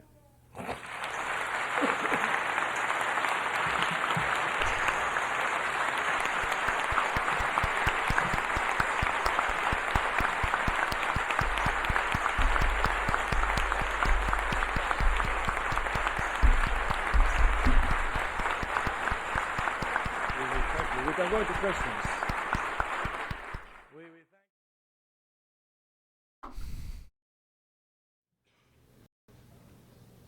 I think we can begin. Yeah. Let's do the questions. Thank you, first of all, and for the enlightening lecture. And I hope you remember when I met you at the University of Lagos 69. I'm glad to see you again, my brother. And I hope the struggle for the African people will continue, and I think it will continue. And the African people are very, very conscious. Wherever they go, they are becoming conscious of the problem, either in the United States or somewhere else. And even the American people themselves, they are becoming aware of the struggle that the African, they are leading, and they are trying to help themselves. Because when I came here, and many of the African people, the same situation, African or ignored as a kind of curiosity to come to them. But I think most of them are becoming aware of the African people, that they exist as a human being like them, and many of them, they share the struggle already. They're starting sharing the struggle. I just want you to ask some questions.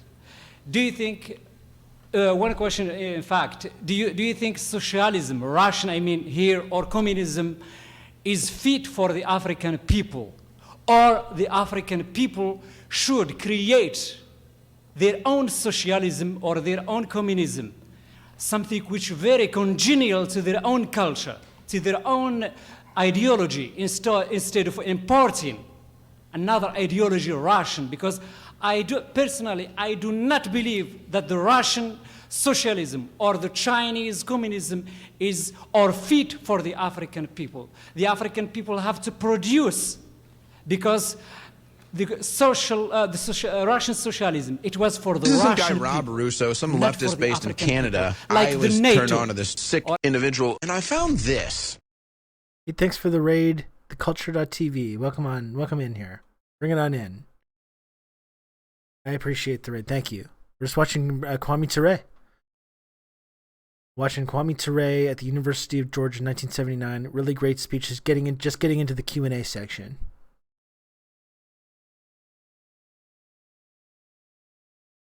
Sorry I had to step away. Wanted to make one last plug for the inaugural Keynote for Comrades screening tonight, 8 p.m. Central Time in the Discord server. If you're not in the Discord, folks, please join. Take a look at the events going on in the Discord server, including, as Doc mentioned, the Doc Hollywood curated leftist film festival. It's going to be going on. Keynote for Comrades. Make sure you check that out. It's going to be really wonderful. Thanks again for the raid. Let's get this. Just getting to the first question in this Q&A period from this Kwame Ture speech. Here we go. Or even to some extent, the United Nations. And here I go beyond. He The was talking, United did he Nations mention or the NATO? The Russian socialism, it was for the Russian people, not for the African people. Like the NATO, or even to some extent, the United Nations. And here I go beyond. The United Nations or the NATO was not for the African people, because they were not created, not motivated by the African people. So I think you have to think about the idea of importing Russian or communism or any foreign ideology Went a little bit to wild. Africa. We have to create from our intelligentsia, for our knowledge, to your, as you refer to it, we have to create our consciousness. Thank you so much again. Thank you for the question. It's good to see you again. 1969, Lagos. Lagos, the University of Lagos, in the basement in the library. I remember it. Thank you. Well, the struggle continues. The struggle continues. We get stronger, as a matter of fact, more determined to win. Truth, we know, is universal. It must be. 2 + 2 is 4 in China. 2 + 2 is 4 in Moscow. 2 + 2 is 4 in Timbuktu. 2 + 2 is 4 in Athens, Georgia. Truth is universal. Truth cannot be invented. It can only be observed and reported. Scientific socialism is a truth. Of course, in our compilation of knowledge, in our attempts to help assist ourselves remember things, sometimes for the sake of remembrance, we may become a little bit sloppy about precision. Let me give you an example of what I speak. We may call the laws of gravity Newton's laws. That is to say, we refer to them commonly as Newton's laws. Newton cannot invent that a body in motion tends to stay in motion unless stopped by an outside force. He cannot invent this. The best that why it's the immortal science. is to observe it, and the best we can do is to know that he might have been the first man to have recorded it, written or oral. But certainly, as a baby, I knew that a body in motion tends to stay in motion unless stopped by an outside force when I ran into an object. I say we call it Newton's law, but Newton couldn't invent it, he observed it. So too, we come to confuse socialism sometimes in the capitalist system. Wherever we make mistakes will aid us in our mistakes. Aid us in our mistakes. Aid us to make them bigger, that is. Yeah. We come to see socialism sometimes as belonging to Marx or belonging to Engels or belonging to the Russians or belonging to the Chinese. Not at all. Just as the laws of gravity cannot belong to Newton, so too the laws of socialism cannot belong to Marx. They cannot belong to Engels. The best that they can do is to properly observe these laws and record them. The best we can do is say, these are people who were the first we know to have recorded socialism or concepts and precepts of socialism. Socialism is a universal truth. Its principles are, 1, that the people must own and control the means of production. Number 2, the system must be planned properly, and there must be all scientific and technique data used to improve it. Power must come from the people and be emanated by the people. I'm coming. That is to say that socialism in Russia, socialism in China, socialism in Europe Socialism in Africa must be the same like 2 plus 2. It may look different. Its manifestations will be different. There are different cultures. The culture of China is not the culture of Africa. Because they're different cultures doesn't mean that they're automatically antagonistic to each other. Not at all. The culture of Europe, the culture of Africa are different cultures. Therefore, the manifestation of socialism in Africa, the manifestation of socialism in China, the manifestation of socialism in Russia will be different. But the essence will be the same, as it is with 2 plus 2. If we went to China and we wanted to see 2 plus 2 is 4, they will do 2 plus 2 is 4 for us on the hibiscus board. If we go to Africa and we ask for 2 plus 2 is 4, they will do 2 plus 2 is 4 for us with the kauri beads. If we go to Russia and we ask for 2 plus 2, they may give us 2 plus 2 is 4 with wheat grain. They're different manifestations, but the essence is the same. The truth is there. Therefore, we in Africa must fight for scientific socialism. Those in Russia must fight for scientific socialism. And just since no one... This is also just the best possible answer anytime someone tries to use this kind of social justice-y language, talking about socialism, saying it's like some kind of white bro thing. There's like white bros like Lenin and Marx and stuff like that. It's really just the best possible answer to that. You know? Just that they're the first, just that they recorded and observed these things, these laws of nature, these laws of physics, and they wrote them down. Or were the first notable people to write them down. Or the first to achieve kind of a popular saturation with these ideas.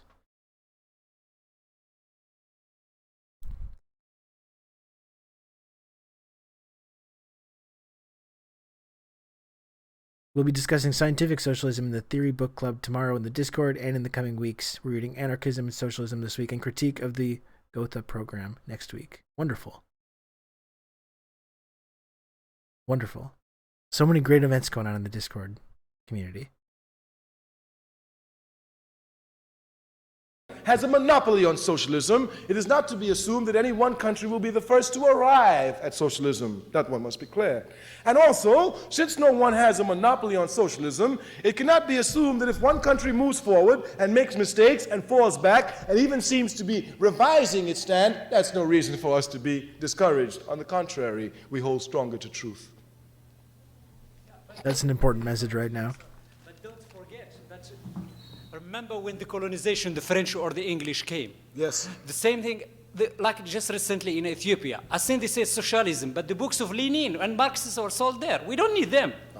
No, we can read them. We can always learn. They came. Remember the French what did when what we call assimilation, the policy of assimilation. When the French came, they colonized they wanted to produce African French, and they did, like Senghor. Exactement. You see.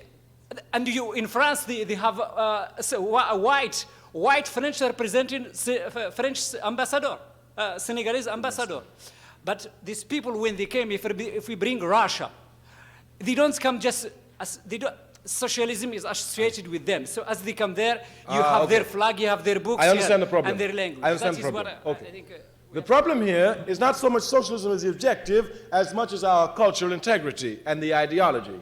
Socialism is an objective. The ideology, that is, that thing which is to guide us to socialism, must be ours and authentically ours. Our party fights for socialism.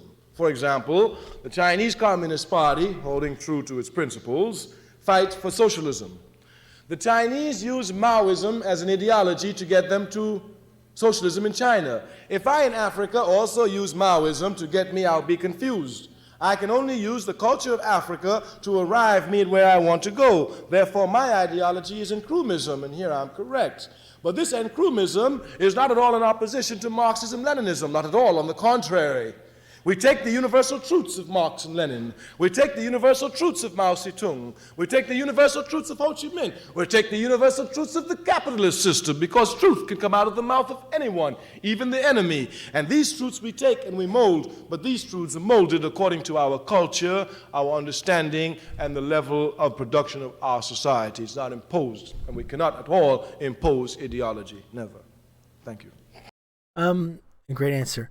Yeah, I'm excited for Blowback Season 3 as well about the Korean War. And it's generally, I think it's cool that it does seem like when it comes to, Western leftists showing support and solidarity to DPRK, that stigma is, I think, it's still there. Absolutely. You still see a lot of kind of chauvinism when we talk about Korea.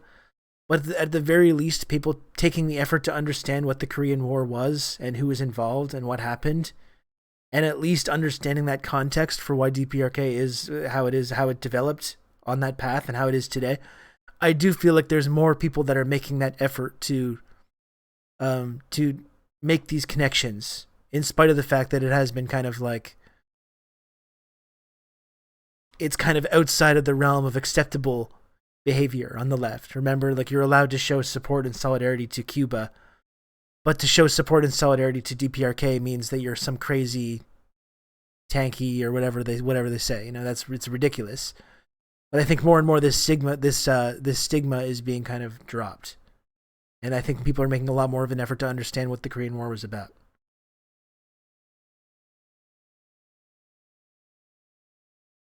I'm really looking forward to Blowback. I think that should be really, really informative for all of us if we're interested in learning more about that.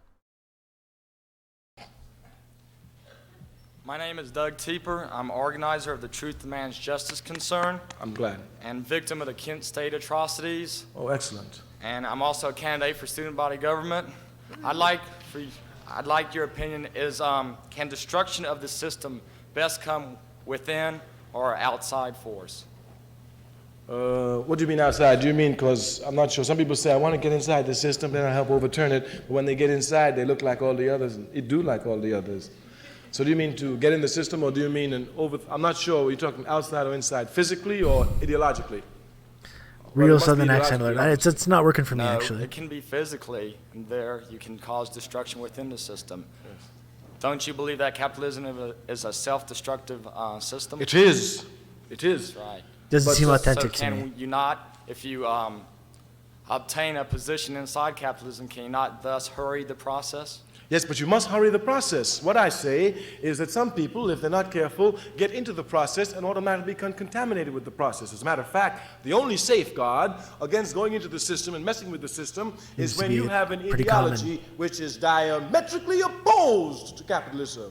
That is to say, once you go in there and you know properly the truth, and you have an organization which continually aids you in your ideological struggle, because if you go in by yourself, with all the honesty and integrity, you will come out probably corrupt. The best you can do is just to walk out without being corrupted.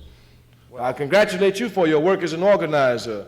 I salute you for your work on the Kent State. You should keep up the struggle. It is a just struggle. Do not be discouraged. I wish you good luck in your campaign. And if you get elected, use your office for the students. Use your office for the students uncompromisingly. Use it. The revolution comes. Hell yeah, brother. Would China allow DPRK to realign into a free nation? Well, I don't know. I don't totally understand that question. I think in our understanding, though, when I talk about DPRK being a free nation, that's going to have to involve demilitarizing the Korean Peninsula and reuniting the country. Because we've talked about before, there's no such thing as North Korea. There's no such thing as South Korea. There's one country, Korea. So that's the first part of that process, and China has nothing to do with that. That's entirely American and Western imperialism that has to commit to that.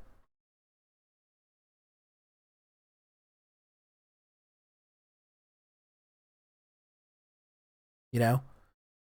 They can't really be a free nation as long as they've got the most powerful military parked right on their border, arbitrarily splitting the country in half, aiming missiles at their country. A country, by the way, where America committed, mass murder, genocidal campaigns during the Korean War. They've got this military still right on their border, aiming missiles at the country. Performing these provocative, military exercises on the border every single year. That's how they've kind of developed. And also under this extreme economic sanction and blockade. This is how this society is developed. So if for any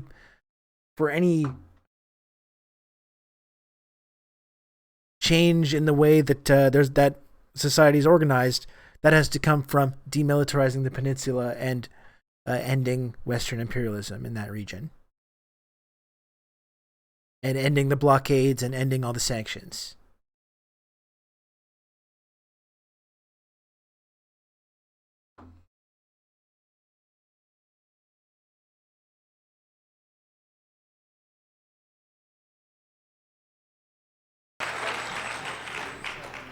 And China has nothing to do with that.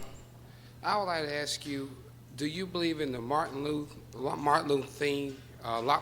King theory, or are you strictly communist? Also, like, I was born and raised on a farm, and like I can't use all these philosophical words, so forth and so on, and I'm not, well, I went a year and a half of junior college, but I didn't get a degree. But I would really like to know, do you believe a person like John Roseberg told me, the professional baseball player, said once, you can go to elementary school and like you learn a little knowledge, and when you come out of high school you're supposed to learn common sense, but when you go to college, that's where your degrees come in, that's where your education come in. He said you can miss one of the three and you can come out of school an educated fool. Do you believe people are supposed to have common sense or the education? Let's see, I think I can detect 3 questions. That's On the true. first question, as a brother born on a farm, if I use words which you don't understand, please, let me tell you that what you should do is to write those words down and go study them and know them as well as I know them. Because there's nothing I can do that you can't do. And you must never let anybody whoop you with any knowledge, because it belongs to everybody.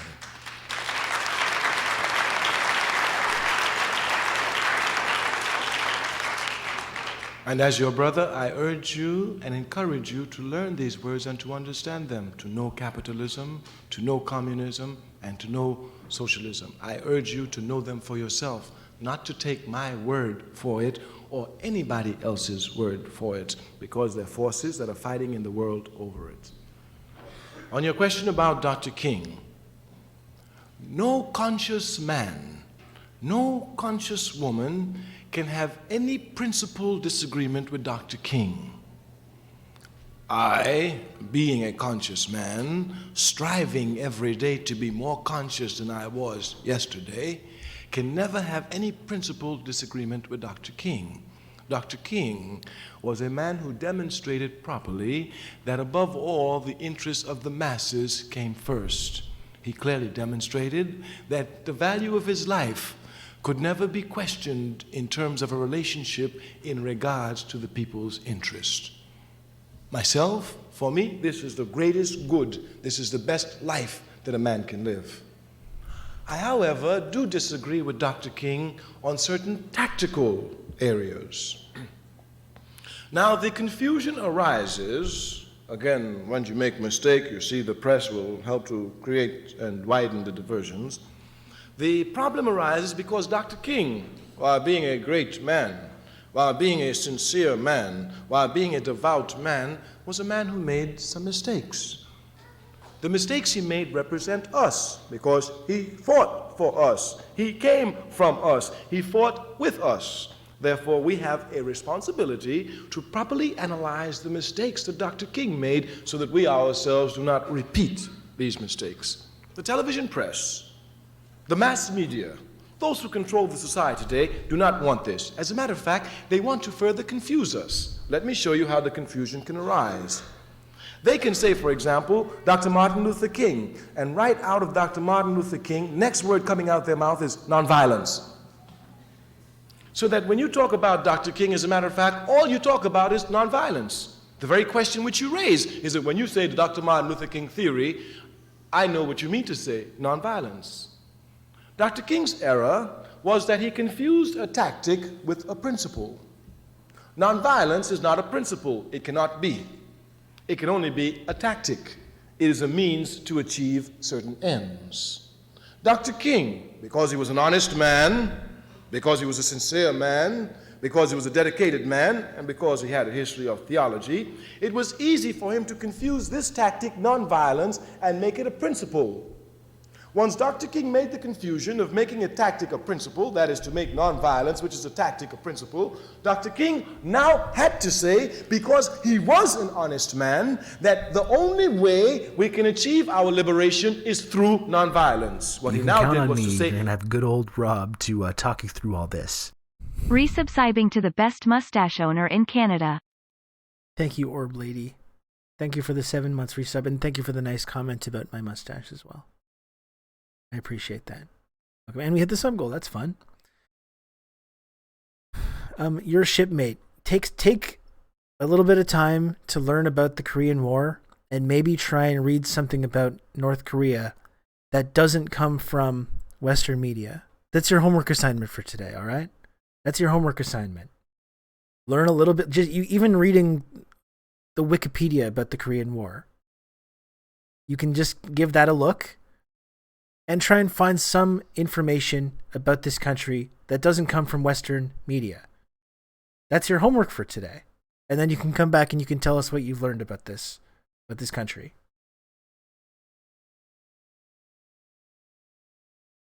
the only way. If you examine properly this statement, it means that if Dr. King could achieve his liberation by getting an army together and a battalion together and waging some struggle with the army, he won't do it. That the only way he will do it is through nonviolence. Obviously, this is an error. Nonviolence is not a principle, it is a tactic. As a member of the Student Nonviolent Coordinating Committee, I didn't join the Southern Christian Leadership Conference because the Southern Christian Leadership Conference advocated that nonviolence must be a way of life, a principle. I joined the Student Nonviolent Coordinating Committee, which advocated that nonviolence was a tactic. That is to say, for us in SNCC, if we could achieve our liberation, if we could achieve our objective by being nonviolent, we'd be nonviolent. But if in order to achieve the liberation of our people, we have to throw some hand grenades, we're chucking them.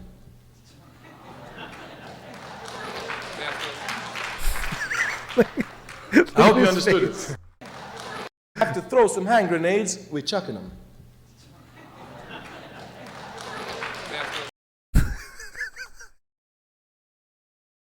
Hell yeah. That's so great. We're chucking them. Yeah, absolute king shit. Absolutely. Absolutely. I don't know, folks, if the nonviolent political revolution was a possibility, if the big systemic change was a possibility through big mass mobilizations, I think probably just going back, you can go back to Ture's time, or you can just go back to the late 90s. Go back, 20 years, the big mass mobilizations we've seen. We've just been headed in one direction. We've been chugging away going in one direction this entire time. And all these big mass mobilizations we've seen, there's been fucking many of them at this point. From Iraq war protests to Occupy, the Bernie campaign, BLM, the climate movement. There's mass mobilizations all the time.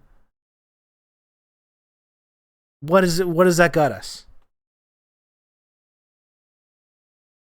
Where has that gotten us? Where has that gotten the climate movement? Where has that gotten the economic justice movement? Where has it gotten the anti-war movement? Where has it gotten the racial justice movement? Where has it gotten the reproductive justice movement?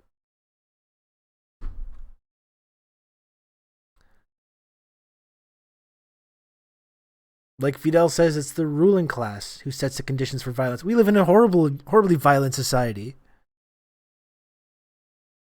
To talk about non-violence, violence is perpetrated against us every day.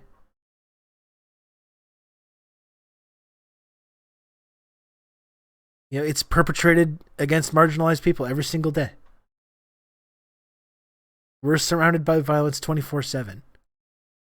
The state, the ruling class, have unlimited right to wage horrific violence, either through the violence of thug police officers or the violence of slashing social programs, privatizing public goods, destroying the union movement, organized labor. They have unlimited right to just crush people, crush any opposition, no matter how they see fit. domestically or internationally. And we can only ever talk about nonviolence when you talk about changing anything. It's kind of funny how that works, isn't it?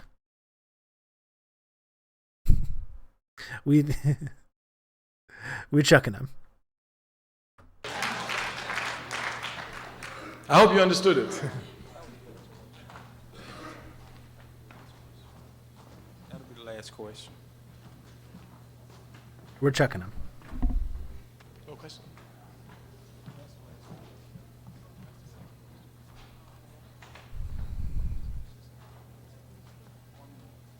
Some of this language isn't lost on neolib supporters of Ukraine. Suddenly, when it's applied to Palestine, they get confused. What has been going on in the press They certainly are very as confused. regards the American Red-China relationship.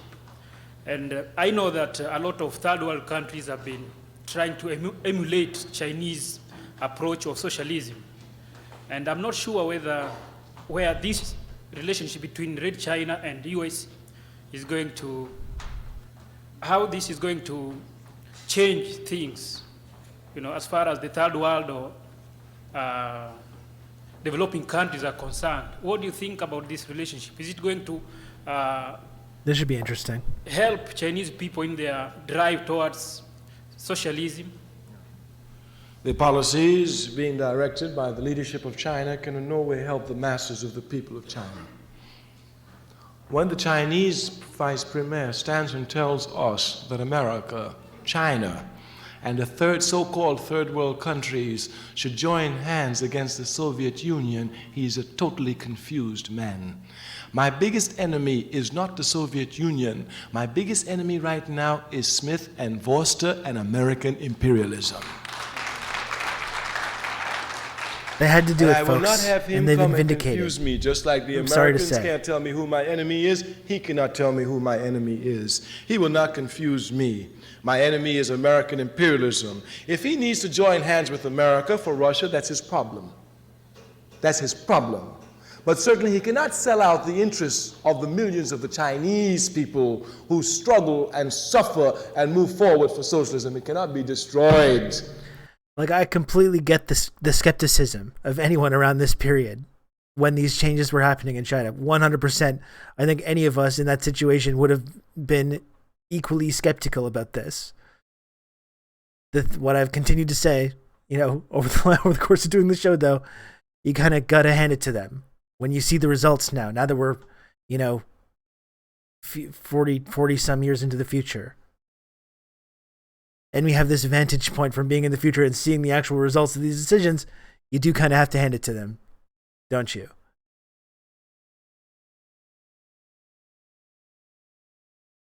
He's not talking about no, but like he is talking about this phenomenon in the post-cultural revolution, like post-Mao period, right? This phenomenon of kind of, Nixon goes to China and all that stuff, and the ties between China and the West and the Sino-Soviet split.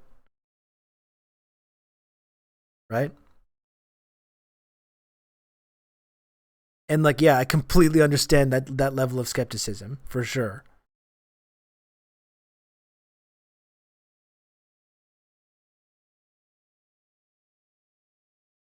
The movement can only go forward. There are setbacks always. No reason to be discouraged with scientific development. They will go forward. He's only trying to confuse. My enemy is not the Soviet Union. Why I'm going to Soviet Union with Smith stand? Does it mean that I should join hands with Smith and we go fight the Soviet Union? He sounds just like Smith. He sounds just like Foster. That's just what they say. He's a communist. The Soviet Union has given him the guns to shoot us. He sounds just like him. No wonder he's in Zaire holding up puppet regimes in Africa. But we do not, of course, denounce the Chinese people. We know the people will move forward to freedom. But the reactionary leadership, it will die away as surely as Mao Zedong died. I personally still do not hand it to them. Well, that's what I mean. I mean, certainly, definitely in this period, they made some horrible foreign policy decisions as well, going to war with Vietnam themselves.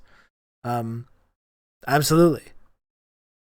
When I talk about handing it to them, I'm more looking at the development, the economic development that's happened since that time. Which is pretty much just a pretty much straightforward equation of just seeing like what the average, life expectancy the average, human happiness index, the amount of people that had enough to eat, the amount of people that had education, healthcare, all this stuff, housing. Has their quality of life improved overall in that time, in the last 40 years? I would say so. And then especially over the last 10, 15 years, seeing the infrastructure that's been built, the rail, the building cities from scratch and just like populating them with people. They're providing starting to eliminate extreme poverty. They're providing a significantly higher standard of living for many more people. So you can't really argue with those results, ultimately, regardless of any of the mistakes that may have happened in this kind of transitory period. Well, we thank you. One more question. I'm sorry. I'd just like to state an opinion. You said that capitalism is backwards and it should be destroyed. Stupid, reactionary, repulsive. and barbaric. No, I didn't use the word repulsive. That's too mild. I think I've seen this I'd just before. like to state my opinion that I think violence is barbaric and stupid and repulsive, and that's my opinion. This is like he's like talking to one of these debate lords now. This is literally like this exact person could be on Twitch making this exact fucking argument. And like this lady in the audience is just like, yeah, I know. We'll continue. I don't want to pause too much because he's about to get absolutely fucking destroyed. You can tell Kwame's getting excited too as the question goes on. But please, may I ask you a question? Please. Just for clarification. All right, now, I'm not sure, are you agreeing that capitalism is bad or you don't think it's bad? I didn't say.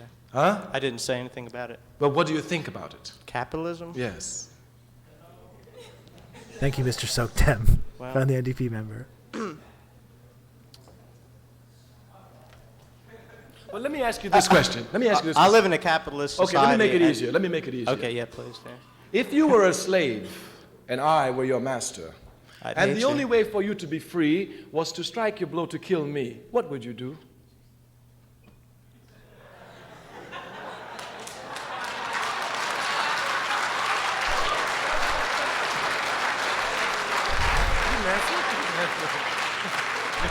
Goodbye, sir. He didn't answer? Oh. I didn't hear him answer. This is actually a very good answer. Who must go? Who must go? We got to make that meme, I think. When imperialists kick the bucket, we can use that.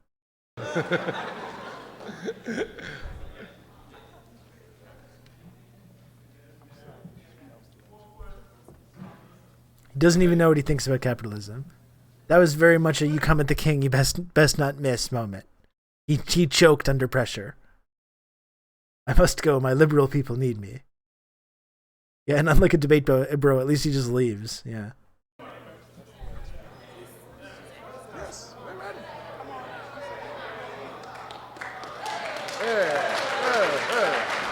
Yeah, get us into the mic. As a Muslim in Thank you, the Valkyrie. United States, I've been encouraged by the power of religion in Iran in eradicating oppression. And I wonder if you would speak to, I'm a little nervous, I wonder if you would speak to that power, the power of the faith, and the unity of people in one God, and to see what role you think that plays in world affairs. I could address myself, particularly the question about Islam, but I would like to address it generally to all religions. That is to say, not just Islam. I will speak also of Christianity, Hare Krishna movement, unification of God, all religions. The reason why men and women cling to religions is because all religions preach righteousness. All religions tell us that in the end, irrespective of the struggles that we must undergo, irrespective of all the struggles and the injustices that we have to bear, that we should bear these with the conviction and the knowledge that in the end, justice will triumph. This is the essence of all great religions.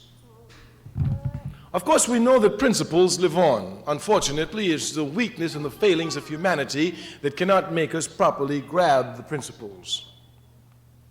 A Christian cannot be a Christian if there is injustice and that Christian is not actively fighting against injustice. A Muslim cannot be a true upholder of Islam, cannot claim to be a follower of the Prophet of Muhammad if in the face of injustice all he does is bow down 5 times a day. A member of Hare Krishna movement cannot really claim to be a member of Hare Krishna movement if in the face of injustice all they do is chant. No, we say all true religions tell us that it is our responsibility to struggle against injustice. Religions, like all things, are tools and weapons. They can either be used for the benefit of humanity, like knowledge, or they can be used against humanity. I say, depending upon who is controlling the religion, it will either be used for the benefit of humanity or against humanity. Reverend Ike claims to be a minister of the gospel. Dr. Martin Luther King claims to be a minister of the gospel. Ike preaches Christianity. King preaches Christianity. Ike uses Christianity to rip off the people.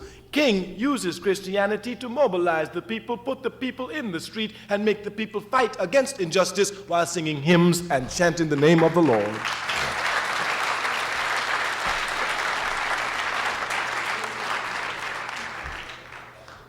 All truly religious people must be involved in struggles against injustice. All truly religious people must be revolutionary. If one says one is a Christian, if one says that one has the love of Allah in one's heart, if one says that one follows the principles of religions and one is not fighting against injustice, one is a hypocrite, and the truth is not in one, and one is not a child of God. One is in fact a servant of the devil.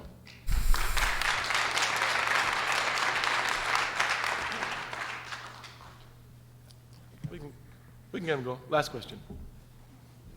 Yeah, I've been active in prisons in the United States since the Rockefeller slaughter in Attica in 1971. I applaud you because I applaud all organizers and strugglers for justice. And you spoke earlier of lack of organization, and I've been to Attica and I've returned to Auburn prison, the so-called Black Man's University, since 1971. I've gone back every year, and I wonder what your feelings are, or if you have any theories as far as how there could be more of a outside-inside communication for not between blacks and between prisoners in general. I mean, how can we make more awareness and more communicate in this? Because I really think there's a great need for it. The only way is through organization. The best way is through revolutionary organizations. But the only way is organization. It is only through organization that, first of all, the education will be systematic on a constant basis, which is necessary. We, as revolutionaries, know that it doesn't make sense to begin a job and put the job down without finishing the job. Not only will the job discourage us, but it will discourage others who come after us.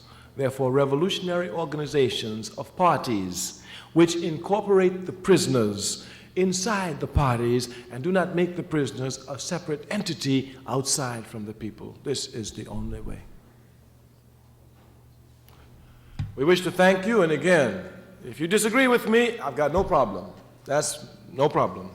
I do want you, however, to use your knowledge for humanity and don't let the capitalist system use you. Thank you.